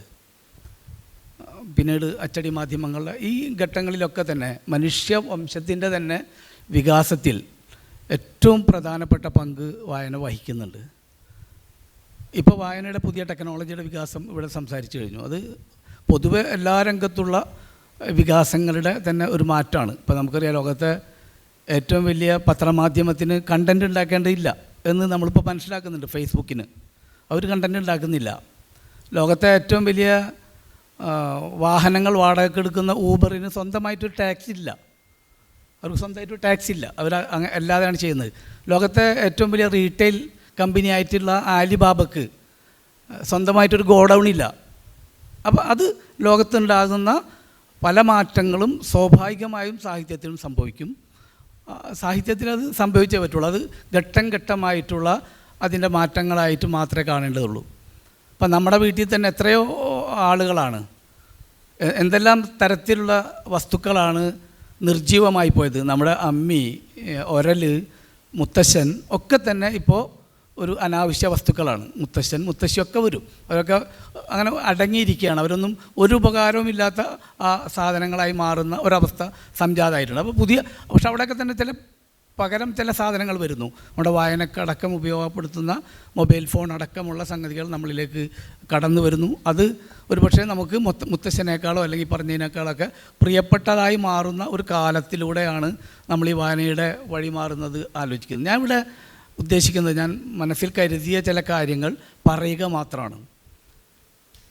അത് വേറൊരു സാമൂഹികമായ ചില ഇടപെടലായിട്ട് തന്നെ ഞാനത് പറയുന്നത്. ഒരു വായനക്കാരൻ മാത്രമാണ് ഞാൻ. അതെന്ന് വെച്ചാൽ അവിടെ ഇരിക്കുന്നതിൽ ഒരാളാണ് ഇവിടെ ഇരിക്കുന്നത് എന്നർത്ഥം. ആ അർത്ഥത്തിൽ ആണ് ഞാനിവിടെ ഇരിക്കുന്നത്. അങ്ങനെ നോക്കുമ്പോൾ ഇപ്പോൾ 2070 വർഷം മുമ്പാണ് സ്പാർട്ടക്കസ് റോമിലുണ്ടാകുന്നത്. അന്ന് 4 അടിമക്ക് ഒരു കുതിരയാണ് റോമിലെ വില എന്ന് നമുക്കറിയാം. ക്രിസ്തുവിന് 70 വർഷം മുമ്പ്, ഏകദേശം 2095 വർഷം മുമ്പ്. പക്ഷേ ഭാഷ അറിയാത്ത, പ്രഭാഷകനല്ലാത്ത, സംഘാടനം എന്തെന്നറിയാത്ത ഒരു മനുഷ്യൻ 4 വർഷം നീണ്ടു നിൽക്കുന്ന ഒരു അടിമകളുടെ കലാപത്തിന് രൂപം നൽകുന്നത് നമ്മൾ ചരിത്രത്തിൽ വായിക്കുകയാണ്. അത് ഒരു സംഭവം. 1951 ആകുമ്പോൾ ആ സംഭവത്തെ ഒരു ചരിത്ര നോവലാക്കുന്നു അമേരിക്കയിലൊരു നോവലിസ്റ്റ്. ആ നോവലിസ്റ്റ് നോവലാക്കാൻ നോക്കുമ്പോൾ ഏകദേശം 2000 വർഷം മുമ്പ് നടന്ന ഒരു സംഭവത്തെ അമേരിക്കയിലൊരു നോവലാക്കാൻ ശ്രമിക്കുമ്പോൾ അത് പ്രസിദ്ധീകരിക്കാൻ, എങ്ങനെയാണ് പ്രതിലോമ രാഷ്ട്രീയവും പുരോഗമന രാഷ്ട്രീയവും അല്ലെങ്കിൽ പുരോഗമന രാഷ്ട്രീയവും തമ്മിലുള്ള അന്തരത്തെ നമുക്ക് കൃത്യമായി കാണാവുന്നതാണ്. 2000 വർഷം മുമ്പുള്ളൊരു മനുഷ്യൻ്റെ ചരിത്രത്തെ അമേരിക്കയിൽ നോവലാക്കാൻ നോക്കുമ്പോൾ ആ നോവൽ പ്രസിദ്ധീകരിക്കാൻ അന്ന് 1951 ഒരൊറ്റ പ്രസാധകരും തയ്യാറാവുന്നില്ല എന്ന് മാത്രമല്ല, ഈ എഴുത്തുകാരന് സ്വന്തം ഫണ്ട് ഉണ്ടാക്കിക്കൊണ്ട് ആ നോവൽ പ്രസിദ്ധീകരിക്കേണ്ട ഒരവസ്ഥ വരുന്നു. ഞാൻ ഇതൊക്കെ സന്ദേഹം പോലെ ഞാൻ പറയുന്നുള്ളൂ. ഇതൊന്നും ഞാനൊരു മറുപടിയുടെ ആളേ അല്ല, അതുകൊണ്ട് മറുപടിയും പറയുന്നില്ല. ഇത് ഒരു സന്ദേഹമായിട്ട് വെക്കുന്നു. മറ്റൊന്ന്, ഭാഷയ്ക്ക് ഇപ്പോൾ ഏറ്റവും അവസാനത്തെ കണക്കുകൾ 6000-ഓളം ഭാഷകൾ ലോകത്തുണ്ടായിരുന്നു എന്നുള്ളതാണ്. അതിൽ 197 ഭാഷകളിപ്പോൾ മരിച്ചു കഴിഞ്ഞു എന്നാണ് കണക്ക്. അപ്പം നമ്മൾ തന്നെ ഭാഷയ്ക്ക് കൊടുക്കുന്ന ഒരു പ്രാധാന്യം, ഇപ്പോൾ പ്രത്യേകിച്ച് നമ്മുടെ വിദ്യാഭ്യാസത്തിലൊക്കെ നമ്മുടെ ഭാഷയ്ക്ക് കൊടുക്കുന്ന ഒരു പ്രാധാന്യം നമ്മൾ ആലോചിക്കേണ്ടതാണ്. ഇപ്പോൾ ലോകത്ത്, ആധുനിക ലോകത്ത് ഏറ്റവും മുൻപന്തിയിൽ നിൽക്കുന്നു എന്ന് പറയുന്ന ഫ്രാൻസ് പോലുള്ള ഒരു രാജ്യത്ത് ഫ്രാൻസ് സാഹിത്യത്തിലെ ക്ലാസിക്കുകളെ പറ്റിയും അവിടുത്തെ ഭാഷയെപ്പറ്റിയും ജ്ഞാനം ഉണ്ടായതിന് ശേഷമേ അവിടെ ഒരാൾക്ക് എൻജിനീയറോ ഡോക്ടറോ ആകാൻ കഴിയുള്ളൂ എന്നുള്ളത് നിർബന്ധപൂർവ്വം അവിടുത്തെ ഭരണകൂടം മുന്നോട്ട് വെക്കുന്ന ഒരാശയമാണ്. നമ്മൾ നോക്കുക, എവിടെയാണ് നമ്മുടെ ഭാഷ സംരക്ഷിക്കുന്ന കാര്യത്തിൽ, നമ്മുടെ ഭാഷ നിലനിർത്തുന്ന കാര്യത്തിൽ നമുക്ക് എത്ര ജാഗ്രതയുണ്ട് എന്നതാണ് മറ്റൊരു പ്രശ്നം.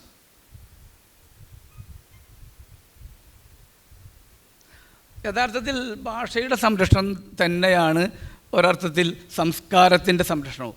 ഭാഷ എന്ന് പറയുന്നത് ഒരു ഏകപക്ഷീയമായ ഒന്നല്ല, മലയാളം പോലും. ഇപ്പം നമ്മുടെ ഭാഷയിൽ തന്നെ നമ്മൾ നിരന്തരം ഉപയോഗിക്കുന്ന എത്ര വാക്കുകൾ ഏതെല്ലാം ഭാഷയിൽ നിന്നുണ്ട്. ഇപ്പോൾ പാലി ഭാഷയിൽ നിന്ന് 60-ൽ പുറത്ത് വാക്കുകൾ നമ്മുടെ ഭാഷയിലുണ്ട്. നമ്മൾ നിരന്തരം പറയുന്ന വക്കീൽ, വക്കാലത്ത്, ബാക്കി, സാൻ, ഇതൊക്കെ തന്നെ അറബിക് വാക്കുകളാണ്. വടക്കേ മലബാറിലേക്ക് കുറച്ചും കൂടി നമ്മളൊന്നും തൃശ്ശൂരൊന്നും ഉപയോഗിക്കാത്ത ഒരുപാട് വാക്കുകൾ, അറബി വാക്കുകൾ മലയാളത്തിൽ ഉപയോഗിച്ചുകൊണ്ടിരിക്കുന്നത്. അപ്പോൾ ഈ ഭാഷയ്ക്ക് പോലും ഒരു ബഹുസ്വരതയുണ്ട്.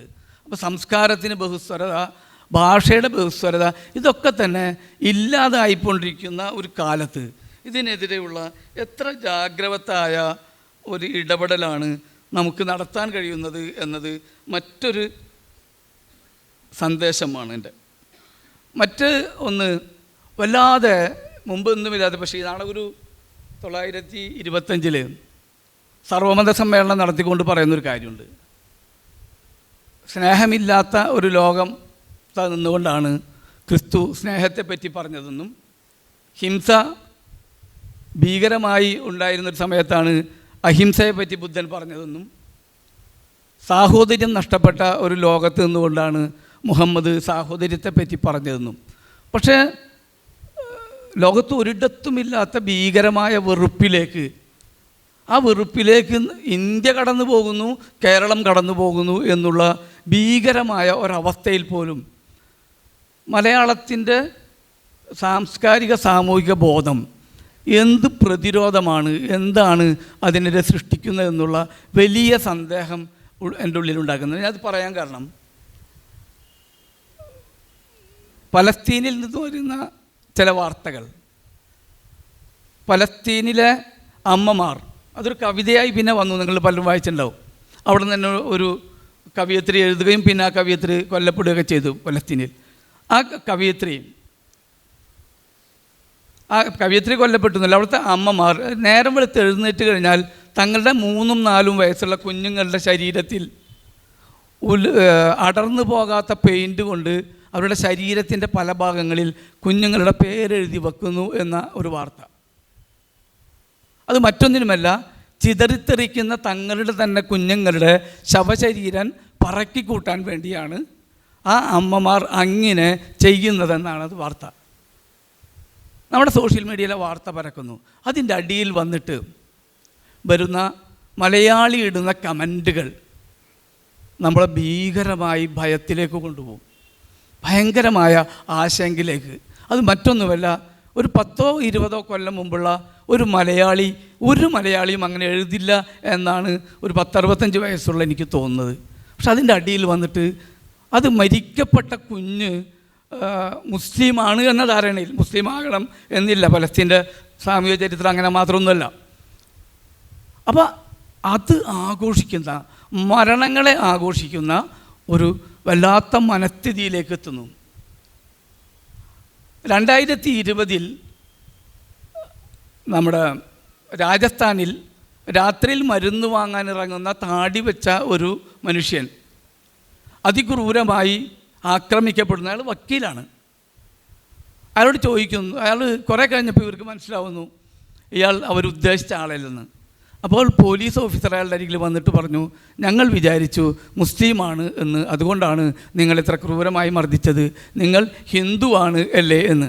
നോക്കൂ, മുസ്ലിമാണ് എന്ന് ധരിച്ചുകൊണ്ട് തെറ്റിദ്ധരിച്ചാൽ പോലും കൊല്ലപ്പെടുന്ന ഒരു ഇന്ത്യ രൂപപ്പെട്ട് കഴിഞ്ഞിരിക്കുന്നു.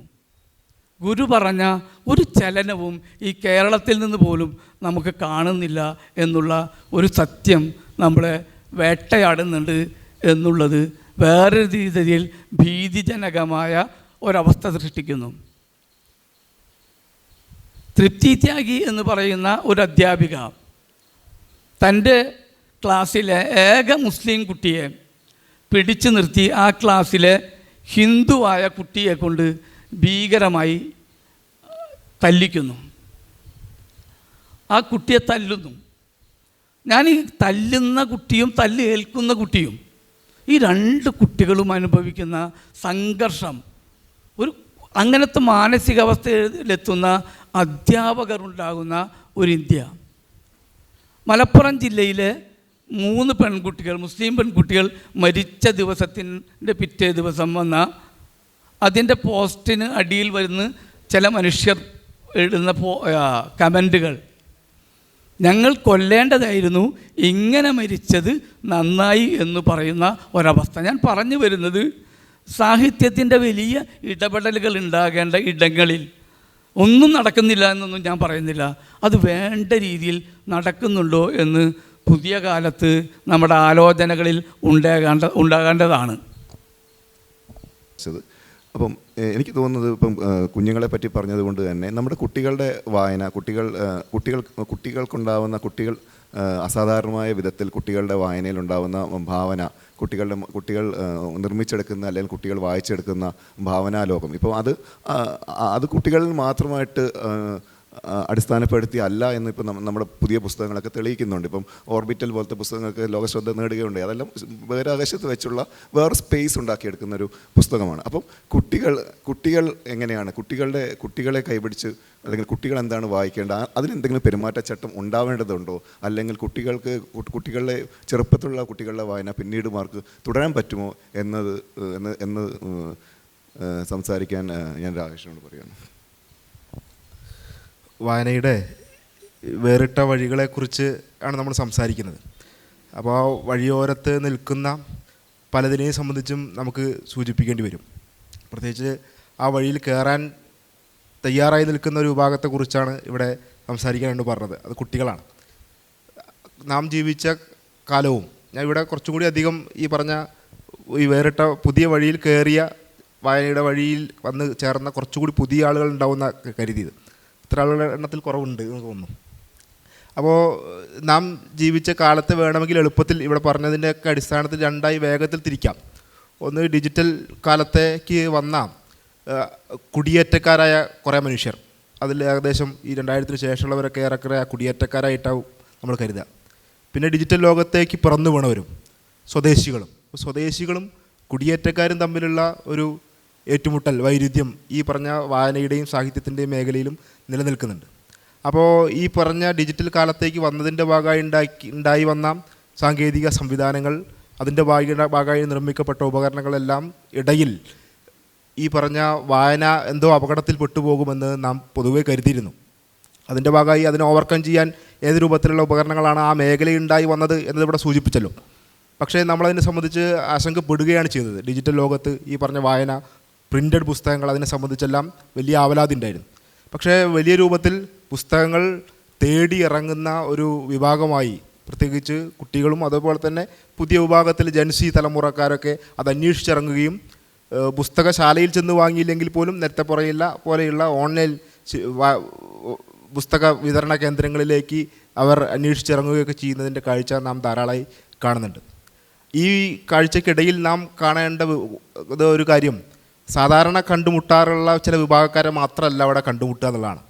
എഴുത്തുകാർ, വായനക്കാർ, പ്രസാധകർ എന്ന നിലയിൽ മാത്രമാണ് 3 വിഭാഗക്കാരെ, അല്ലെങ്കിൽ ഈ പറഞ്ഞ വായനയുടെ ലോകത്തെ അല്ലെങ്കിൽ സാഹിത്യ ലോകത്തെ 3 വർഗം എന്ന് വേണമെങ്കിൽ തിരിക്കാവുന്ന 3 വിഭാഗക്കാർ. പക്ഷേ ഈ ഡിജിറ്റൽ കാലത്തേക്ക് എത്തിയപ്പോഴേക്കും പുതിയൊരു വിഭാഗക്കാർ കൂടിയും അല്ലെങ്കിൽ പുതിയൊരു വർഗ്ഗം കൂടിയും അതിലേക്ക് കൂട്ടിച്ചേർക്കപ്പെട്ടു. അവർ യഥാർത്ഥത്തിൽ ആദ്യം മുതലുണ്ട്. അവരെ നമ്മൾ നിരൂപണ സാഹിത്യ മേഖലയിലുള്ളവർ എന്നാണ് അവരെ പൊതുവെ വിളിച്ചിരുന്നത്.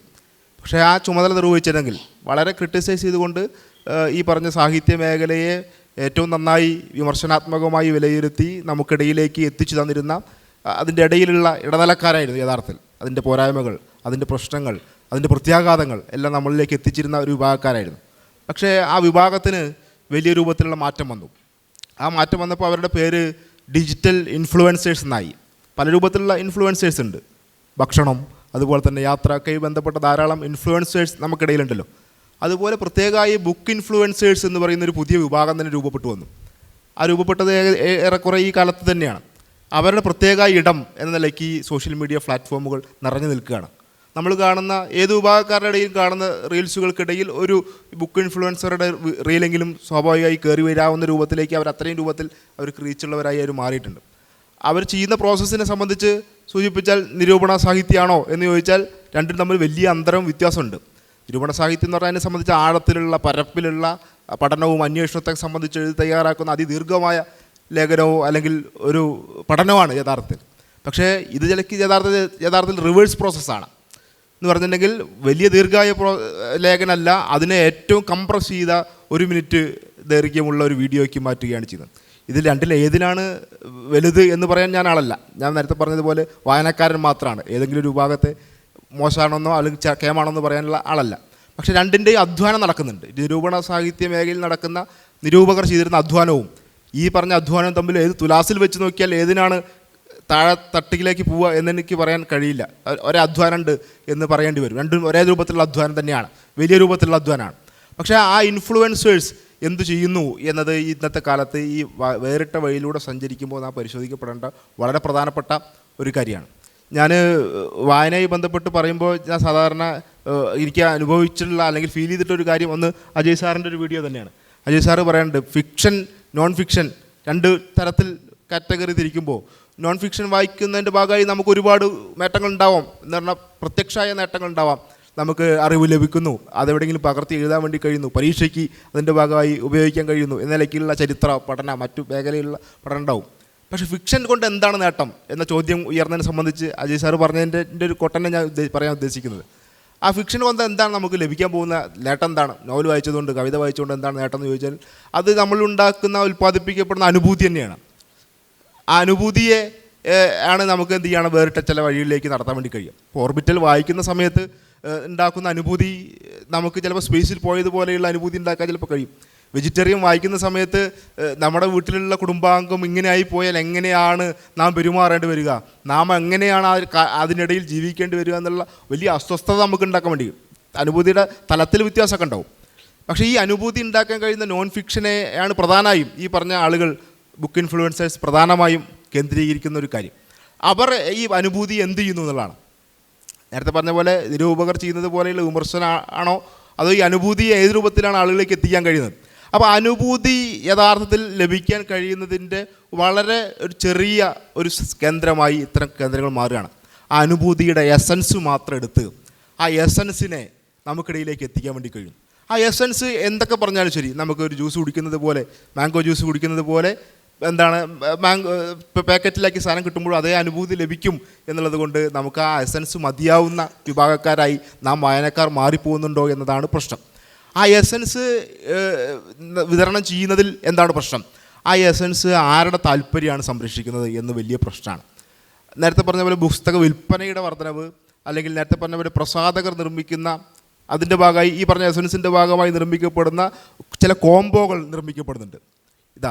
അങ്ങനെ ഒരു പാക്കേജ് ചിലപ്പോൾ മറ്റെടുത്ത് അധികം ഉണ്ടായിരുന്നില്ലേ, ഇന്ന പുസ്തകങ്ങൾ 4 പുസ്തകങ്ങൾ കൂടിയ ഒരു കോംബോ ഓഫർ, കുഴിമന്തിയും അതിൻ്റെ കൂടെ കിട്ടുന്ന പൊറാട്ടയും പോലെയുള്ള ഒരു ഓഫർ പോലെയാണ് പുസ്തകങ്ങൾ. ഞാൻ പുസ്തകത്തെ ഒരു തരത്തിലും കുറച്ച് കണ്ടോടല്ല പറയുന്നുള്ളൂ, പക്ഷേ അതിന് സമാനമായ രൂപത്തിലുള്ള കോംബോ ഓഫറുകൾ ഉണ്ടാവുകയാണ്. അപ്പോൾ പ്രസാധകരുടെ ചില താല്പര്യങ്ങളുണ്ട്, ചില പുസ്തകങ്ങൾ കൂടി അതിൻ്റെ കൂടെ പോകണം എന്നതാണ്. എല്ലാ പുസ്തകത്തിനും ഒരേ രൂപത്തിലുള്ള പരിഗണനയും അതിൻ്റേതായ വായനയും ലഭിക്കണമെന്ന് തന്നെയാണ് താല്പര്യം. പക്ഷേ ഈ തരത്തിലുള്ള ചില താല്പര്യങ്ങൾ കടന്നുകൂടുന്നു. അതിൻ്റെ ഭാഗമായി താല്പര്യങ്ങളുടെ ഭാഗമായിട്ട് തന്നെ ചില പുസ്തകങ്ങൾക്ക് വലിയ രൂപത്തിലുള്ള സ്വീകാര്യത ഉണ്ടാവുകയാണ്. നേരത്തെ പറഞ്ഞതുപോലെ ചില ബെസ്റ്റ് സെല്ലിംഗ് പുസ്തകങ്ങളായി മാറുന്നു. പ്രത്യേകമായി ആ മേഖലയിൽ കാണുന്ന പുസ്തകങ്ങൾ തേടിയിറങ്ങുന്ന തലമുറ ഉണ്ടാവുന്നു. നല്ല കാര്യം തന്നെയാണ്. ആദ്യമായൊരു പുസ്തകം എടുത്ത് വായിക്കാൻ വേണ്ടി താല്പര്യം ഉണ്ടാക്കുന്നതാണെങ്കിൽ അതൊരു പോരായ്മയായിട്ടോ അതൊരു പ്രശ്നമായിട്ടോ കാണേണ്ടതേ ഇല്ല എന്നാണ് എൻ്റെ വ്യക്തിപരമായ അഭിപ്രായം. പക്ഷേ അവരവിടെ നിൽക്കുന്നു, അവരവരുടെ ദൗത്യം അതുമാത്രമാണ് എന്ന് കരുതുന്നിടത്ത് ചുരുങ്ങിപ്പോകുന്നു എന്ന ഒരു പ്രശ്നം നമുക്കിടയിൽ നിലനിൽക്കുന്നുണ്ട്. അവർ സെലക്ട് ചെയ്യപ്പെടുന്ന പുസ്തകങ്ങൾക്ക് മാത്രം ഈ പറഞ്ഞ വിപണനവും അതുപോലെ തന്നെ ആളുകൾക്കിടയിൽ എത്തിക്കാൻ കഴിയുന്ന രീതിയും മാത്രം നിൽക്കുകയാണ്. അപ്പോൾ എസൻസ് അല്ല, കൃത്യമായി അതിൻ്റെ അനുഭൂതിയുടെ വലിയ വിശാലായ തലം ആളുകളിലേക്ക് എത്തിക്കാൻ നമുക്ക് കഴിയേണ്ടതുണ്ട്. എന്താണ് അതിന് ബദലായ മാർഗം എന്നാണ് ആലോചിക്കേണ്ടത്. അത്തരത്തിലുള്ള മാർഗങ്ങളുടെ ചില വേറിട്ട രീതികൾ തന്നെയാണ് സാഹിത്യോത്സവങ്ങൾ, പുസ്തകോത്സവങ്ങൾ എന്ന് പറയാതിരിക്കാൻ നമുക്ക് കഴിയില്ല. അതുകൊണ്ട് ഈ പറഞ്ഞ രൂപത്തിൽ ഈ പറഞ്ഞ ഡിജിറ്റൽ കാലത്തിൻ്റെ സവിശേഷതകൾക്കിടയിൽ നിന്നുകൊണ്ട് തന്നെ ഈ പറഞ്ഞ പുസ്തകത്തെ അതുപോലെ തന്നെ ഈ പറഞ്ഞ അതിൻ്റെ വായനയൊക്കെ നമുക്ക് എന്ത് ചെയ്യാൻ കഴിയും, ഈ പറഞ്ഞ രൂപത്തിൽ പുതിയ തലമുറയിലേക്കും എത്തിക്കാൻ കഴിയും എന്ന നിലയ്ക്ക് നമുക്ക് പറയാൻ വേണ്ടി കഴിയും. പിന്നൊന്ന് ഈ പറഞ്ഞ വായനയുടെ മാറുന്ന രീതികളെ സംബന്ധിച്ചാണ്. അത് വഴിയിലുള്ള ചില രീതികളുടെയാണ്. നമ്മുടെ യാത്രയ്ക്ക് ഉണ്ടാകുന്ന മാർഗ്ഗങ്ങൾ പോലെ തന്നെയാണ്. ബസ്സിൽ കയറിയുന്നവരും ട്രെയിനിൽ കയറിയുന്നവരും വിമാനത്തിൽ യാത്ര ചെയ്യുന്നവരും ഓട്ടോറിക്ഷയിലും കാൽനടയായി സഞ്ചരിച്ചവരൊക്കെ ഉണ്ട്. അതുപോലെ തന്നെ വേറിട്ട വഴികൾ ഈ പറഞ്ഞ വായനയിൽ ഉണ്ടാവുന്നതാണ്. ഞാൻ ഏറ്റവും അവസാനം വായിച്ചതൊന്ന് യഥാർത്ഥത്തിൽ പുസ്തകം എടുത്തുകൊണ്ടുള്ള വായന ആയിരുന്നില്ല. അതൊന്ന് നേരത്തെ ഇവിടെ നമ്മുടെ ജെയിംസ് സാറിൻ്റെ ഗരഹരപ്രിയയായിരുന്നു. മാതൃഭൂമി അഴിച്ചപ്പോൾ വന്ന ചെറിയ കഥയാണ്. പക്ഷേ അത് വായിക്കാനുള്ള സന്ദർഭം ഉണ്ടായത് ഇങ്ങോട്ടുള്ള യാത്രയിൽ ട്രെയിനിൽ അത് പോഡ്കാസ്റ്റായാണ് വായിച്ചത്. 20 മിനിറ്റാണ് അതിൻ്റെ ഒരു ദൈർഘ്യം. നമുക്കത് അതിമനോഹരമായി അദ്ദേഹത്തോടൊപ്പം സഞ്ചരിച്ചുകൊണ്ട് തിരുവനന്തപുരത്ത് നിന്ന് കോട്ടയത്തേക്കുള്ള യാത്രയാണ് യഥാർത്ഥത്തിൽ. അതുപോലെ തന്നെ തിരുവനന്തപുരത്ത് നിന്ന് ഇങ്ങോട്ട് തൃശ്ശൂരിലേക്കുള്ള യാത്രയിൽ നമുക്ക് വന്നെത്താൻ കഴിയും. നിങ്ങളത് വായിച്ചിട്ടുണ്ടാവും എന്നാണ് ഞാൻ കരുതുന്നത് പലരും. അല്ലെങ്കിൽ വായിക്കേണ്ട, വളരെ എളുപ്പത്തിൽ വായിക്കാവുന്ന ഒരു കഥയാണ്. നമുക്കിടയിൽ നമ്മുടെ വഴിയിൽ എവിടെയെങ്കിലും നമ്മളൊരു ഓമന സ്റ്റോറിൽ കണ്ടെത്തുകയും അതിലിറങ്ങുകയൊക്കെ ചെയ്യാൻ കഴിയുന്ന ഒരാളായി നമുക്ക് മാറാൻ വേണ്ടി കഴിയും. അപ്പം അങ്ങനെ വായനയുടെ വേറിട്ട വഴികൾ, രീതികൾ ഉണ്ട് എന്നുള്ളത് മനസ്സിലാക്കുക എന്നത് തന്നെ വലിയൊരു കാര്യമാണ്. ഈ പറഞ്ഞ പുസ്തകം വായന അത് അനുഭവിക്കാനുള്ള, ഈ സാഹിത്യ മേഖലയിൽ നമുക്ക് അനുഭവിക്കാനുള്ള തലങ്ങളുടെ വ്യത്യാസം, രീതികളുണ്ടായിട്ടുണ്ട്. അതിന് പരിണാമം എന്നും പറയാൻ കഴിയുമോ എന്നെനിക്കറിയില്ല. എന്ന് പറഞ്ഞാൽ നിരൂപകർ പരിണമിച്ചാണ് ബുക്ക് ഇൻഫ്ലുവൻസേഴ്സായി മാറിയത്. അല്ലെങ്കിൽ എന്താണ് പുസ്തകത്തിൻ്റെ വായനയാണ് പിന്നീട് PDF ആയി മാറിയത്. ആ പരിണാമം എന്ന വാക്ക് ശരിയാവോ എന്ന് എനിക്കറിയില്ല. കാരണം എന്താ വെച്ചാൽ പരിണാമം എന്ന് പറഞ്ഞിട്ടുണ്ടെങ്കിൽ അതൊരു അപ്ഡേറ്റഡ് വേർഷനാണ്, അല്ലെങ്കിൽ കുറച്ചുകൂടി മെച്ചപ്പെട്ടതെന്നാണ്. അതാണ് മെച്ചം എന്ന് പറയാൻ, വിധി എഴുതാൻ നമ്മളാളല്ല എന്നുള്ളതുകൊണ്ട്, വ്യക്തിപരമായി ഞാനാളല്ല എന്നുള്ളതുകൊണ്ട് ആ നിലയിലുള്ള ഒരു മാറ്റം നടക്കുന്നുണ്ട്. അതിങ്ങനെ ഭൗതികമായ മാറ്റം തന്നെയാണ്, പ്രകടമായ മാറ്റമാണ്. ആ മാറ്റം നടന്നുകൊണ്ടേയിരിക്കുന്നുണ്ട്. ആ മാറ്റത്തിൻ്റെ വഴിയിൽ ചില പ്രത്യേകമായ താല്പര്യക്കാർ വന്ന് നിൽക്കുന്നുണ്ട് എന്നത് നാം മനസ്സിലാക്കേണ്ടതുണ്ട്. ആ താല്പര്യങ്ങൾക്ക് കീഴടങ്ങാതെ ഈ നേരത്തെ പറഞ്ഞതുപോലെ അതിൻ്റെ ചരിത്രപരതയിൽ ഊന്നിയ, അല്ലെങ്കിൽ നമ്മുടെ നാടിൻ്റെ ഈ പറഞ്ഞ നമ്മൾ അഭിമുഖീകരിക്കാൻ പോകുന്ന ഈ പ്രതിസന്ധിയെ മുറിച്ചു കടക്കാൻ കഴിയാവുന്ന രൂപത്തിലേക്കുള്ള രചനകൾ ഉണ്ടായി വരികയും അത് വ്യാപകമായി പ്രചരിപ്പിക്കപ്പെടുകയും ആളുകളുടെ വായനക്കാർക്കിടയിലേക്ക് എത്തുകയും ചെയ്യേണ്ടതുണ്ട് എന്നാണ് എനിക്ക് തോന്നുന്നത്. അപ്പോൾ വായനക്കാരെ രണ്ടായി തിരിക്കുന്നൊരു പ്രശ്നം കൂടി ഇതിൻ്റെ ഇടയിൽ നിൽക്കുന്നില്ല. അവിടെ പറഞ്ഞ് ഞാൻ അവസാനിപ്പിക്കാം.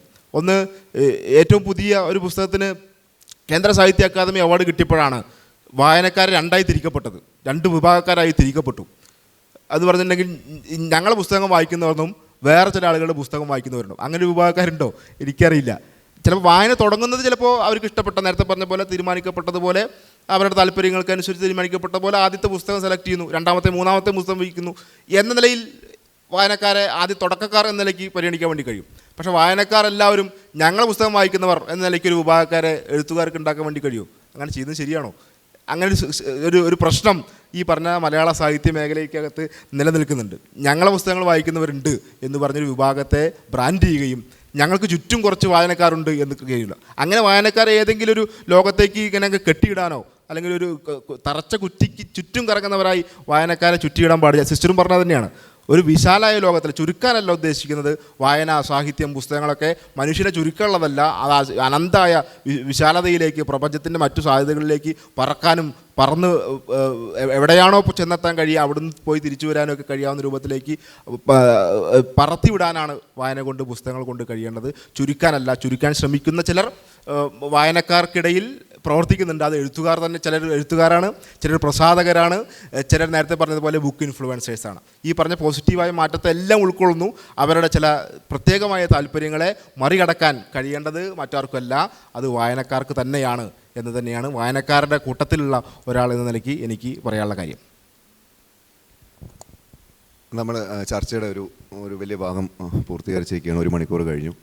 വായനയുടെ വേറിട്ട വഴികളെക്കുറിച്ചിട്ടുള്ള 4 പേരുടെയും പെർസ്പെക്റ്റീവ്സാണ് നമ്മൾ ഓരോരുത്തരും 10 മിനിറ്റ് വീതം എടുത്ത് ചർച്ച ചെയ്തത്. അപ്പോൾ അതിൽ നിന്ന് ഓരോരുത്തരുടെയും ഒരു കാഴ്ച പദ്ധതി നമുക്ക് മനസ്സിലാവുകയും അവരെങ്ങനെയാണ് പുസ്തകങ്ങളെ സമീപിക്കുന്നതെന്ന് മനസ്സിലാവുകയും ചെയ്തു. അപ്പം ഇപ്പം നേരത്തെ ഇവിടെ പറഞ്ഞതുപോലെ ഇപ്പം പിന്നെ കുട്ടികളുടെ ഇപ്പം ഇന്ന് ഇപ്പോൾ മൈഗ്രേഷനെ കുറിച്ച് നമ്മൾ സംസാരിക്കുന്നു. കുടിയേറ്റക്കാരൻ്റെ വീട് എന്ന് പറഞ്ഞ പുസ്തകത്തിലെ മുസഫർ റഹ്മാൻ്റെ പുസ്തകത്തിലെ ഒരു ഭാഗം 6ാം ക്ലാസ്സിലെ കുട്ടികൾ കേരള പടാവലിയിലുണ്ട്. അപ്പോൾ അങ്ങനെ അതൊരു വിദേശ കഥയുടെ ട്രാൻസ്ലേഷനാണ്. അപ്പോൾ അങ്ങനെ അത്തരത്തിൽ വേറൊരു തരത്തിലുള്ള ഒരു മൈഗ്രേഷൻ സാധ്യമാണെന്നും വേറെ തരത്തിലുള്ള ഒരു ലോകം, വേറെ തരത്തിലുള്ള ഒരു ഇടം, വേറെ തരത്തിലുള്ള ഒരു സ്ട്രഗിൾസ് സാധ്യമാണെന്നും കുട്ടികൾ മനസ്സിലാക്കുന്നതോടുകൂടി അവരുടെ ഭാവനാലോകത്തിൽ നിന്ന് ഒരു വിച്ഛേദം സംഭവിക്കുകയും അവർ യാഥാർത്ഥ്യ ലോകത്തിലേക്ക് അടുക്കുകയും ചെയ്യുകയാണ്. അങ്ങനെ ഒരു പുതിയ നമ്മൾ ഒരു ഒറ്റൊരു ക്വസ്റ്റ്യനും കൂടെ പോകാമെന്നാണ് ഞാൻ വിചാരിക്കുന്നത്. 5:30 ആയിട്ടേ ഉള്ളൂ. 5 മിനിറ്റ് വീതം ഇവർ 4 പേരും ഒരു കാര്യത്തെ മാറ്റും സംസാരിക്കാൻ ഞാൻ റിക്വസ്റ്റ് ചെയ്യുകയാണ്. അതായത് ഇപ്പം ഇവിടെ പറഞ്ഞതുപോലെ മൈഗ്രേഷൻ എന്ന് പറഞ്ഞൊരു തീം എടുക്കുക, അല്ലെങ്കിൽ ഫാസിസം എന്ന് പറഞ്ഞ തീം എടുക്കുക, അല്ലെങ്കിൽ പൊതുവേ ഏകാധിപത്യം എന്ന് പറഞ്ഞ തീം എടുക്കുക. അപ്പോൾ ഏകാധിപത്യം തീം എടുത്തു കഴിഞ്ഞാൽ നമുക്ക് ഒരുപാട് ഉദാഹരണങ്ങൾ ലോക സാഹിത്യത്തിൽ തന്നെ ഉണ്ട്. ഞാൻ വീണ്ടും സാഹിത്യത്തിലേക്ക് തന്നെ പോവുകയാണ്. ഇപ്പം അത് ഏകാധിപത്യത്തിന് ഇപ്പം ലാറ്റിൻ അമേരിക്കൻ ബൂം തൊട്ടിട്ടുള്ള പല പുസ്തകങ്ങളും ഏകാധിപത്യത്തിനെതിരെയുള്ള ചെറുത്തുനിൽപ്പുകളാണ് നമ്മൾ കാണുന്നത്. പക്ഷേ ഇതിനിടയിലും ഭാവന കൊണ്ട് പുതിയ ഇടങ്ങൾ സൃഷ്ടിക്കുന്ന എഴുത്തുകാരെ അല്ലെങ്കിൽ എഴുത്തിടങ്ങളെ നമ്മൾ കാണുകയാണ്. ഇപ്പം മാർക്കേസിൻ്റെ 100 Years of Solitude മക്കോണ്ട് എന്ന് പറഞ്ഞൊരു ഇടം അവരുടെ ഗ്രാമത്തിൽ നിന്നും 26 മാസത്തെ യാത്രയ്ക്ക് ശേഷം മറ്റൊരു ഇടത്ത് എത്തിയിട്ട് ആ ഇടം അവർ എസ്റ്റാബ്ലിഷ് ചെയ്യുന്നത് പോലെയാണ്. അതേപോലെ ആനന്ദിൻ്റെ ആൾക്കൂട്ടത്തിൽ ബോംബെ ഒരു പ്രദേശമായിട്ട് വരികയാണ്. അപ്പോൾ ആ ബോംബെ എന്ന പ്രദേശം ആധുനികരുടെ ഇന്ത്യയുടെ സ്വാതന്ത്ര്യാനന്തര ഇന്ത്യയുടെ പരിച്ഛേദമായി മാറുകയും ഇപ്പോൾ തൊഴിലില്ലായ്മയുടെ പ്രശ്നങ്ങൾ വരികയും കുടിയേറ്റത്തിൻ്റെ പ്രശ്നങ്ങൾ വരികയും മനുഷ്യന് ജീവിക്കാനുള്ള അവകാശങ്ങളുടെ പ്രശ്നം വരികയും അതെല്ലാം ഇപ്പോൾ 50 വർഷം കഴിഞ്ഞിട്ടും ആ നോവലുകൾ നിൽക്കുകയാണ്. അപ്പോൾ അതുകൊണ്ട് പലതരത്തിലുള്ള മാനങ്ങൾ, പലതരത്തിലുള്ള ഇടങ്ങൾ സൃഷ്ടിക്കുന്ന സാഹിത്യമാണ് നമുക്ക് ഇന്നുള്ളത്. അപ്പോൾ ഈ ഇടങ്ങളെ നമ്മളെങ്ങനെ കണ്ടുപിടിക്കുക? ഇപ്പം നേരത്തെ പറഞ്ഞ ഡിജിറ്റൽ ഇൻഫ്ലുവൻസ് ചെയ്യുന്ന ആളുകൾ അവർ തരുന്ന സ്പൂൺ ഫീഡിങ്ങിൽ നിന്ന് നമ്മൾ ഇൻപുട്സ് എടുത്തുകൊണ്ട് വായനക്കാർ മുന്നോട്ട് പോയില്ലെങ്കിൽ അവർക്ക് ആ ഇടങ്ങൾ കണ്ടെത്താൻ ആവില്ല എന്നാണ് എനിക്ക് തോന്നുന്നത്. ഈ ഒരു കാര്യം ആസ്പദമാക്കി 5 മിനിറ്റ് വീതം 5 മിനിറ്റ് താഴെയുള്ള സമയം 4 പേരും സംസാരിക്കും. അതോടെ നമ്മൾ ക്വസ്റ്റ്യനിലേക്ക് പോവാണ്.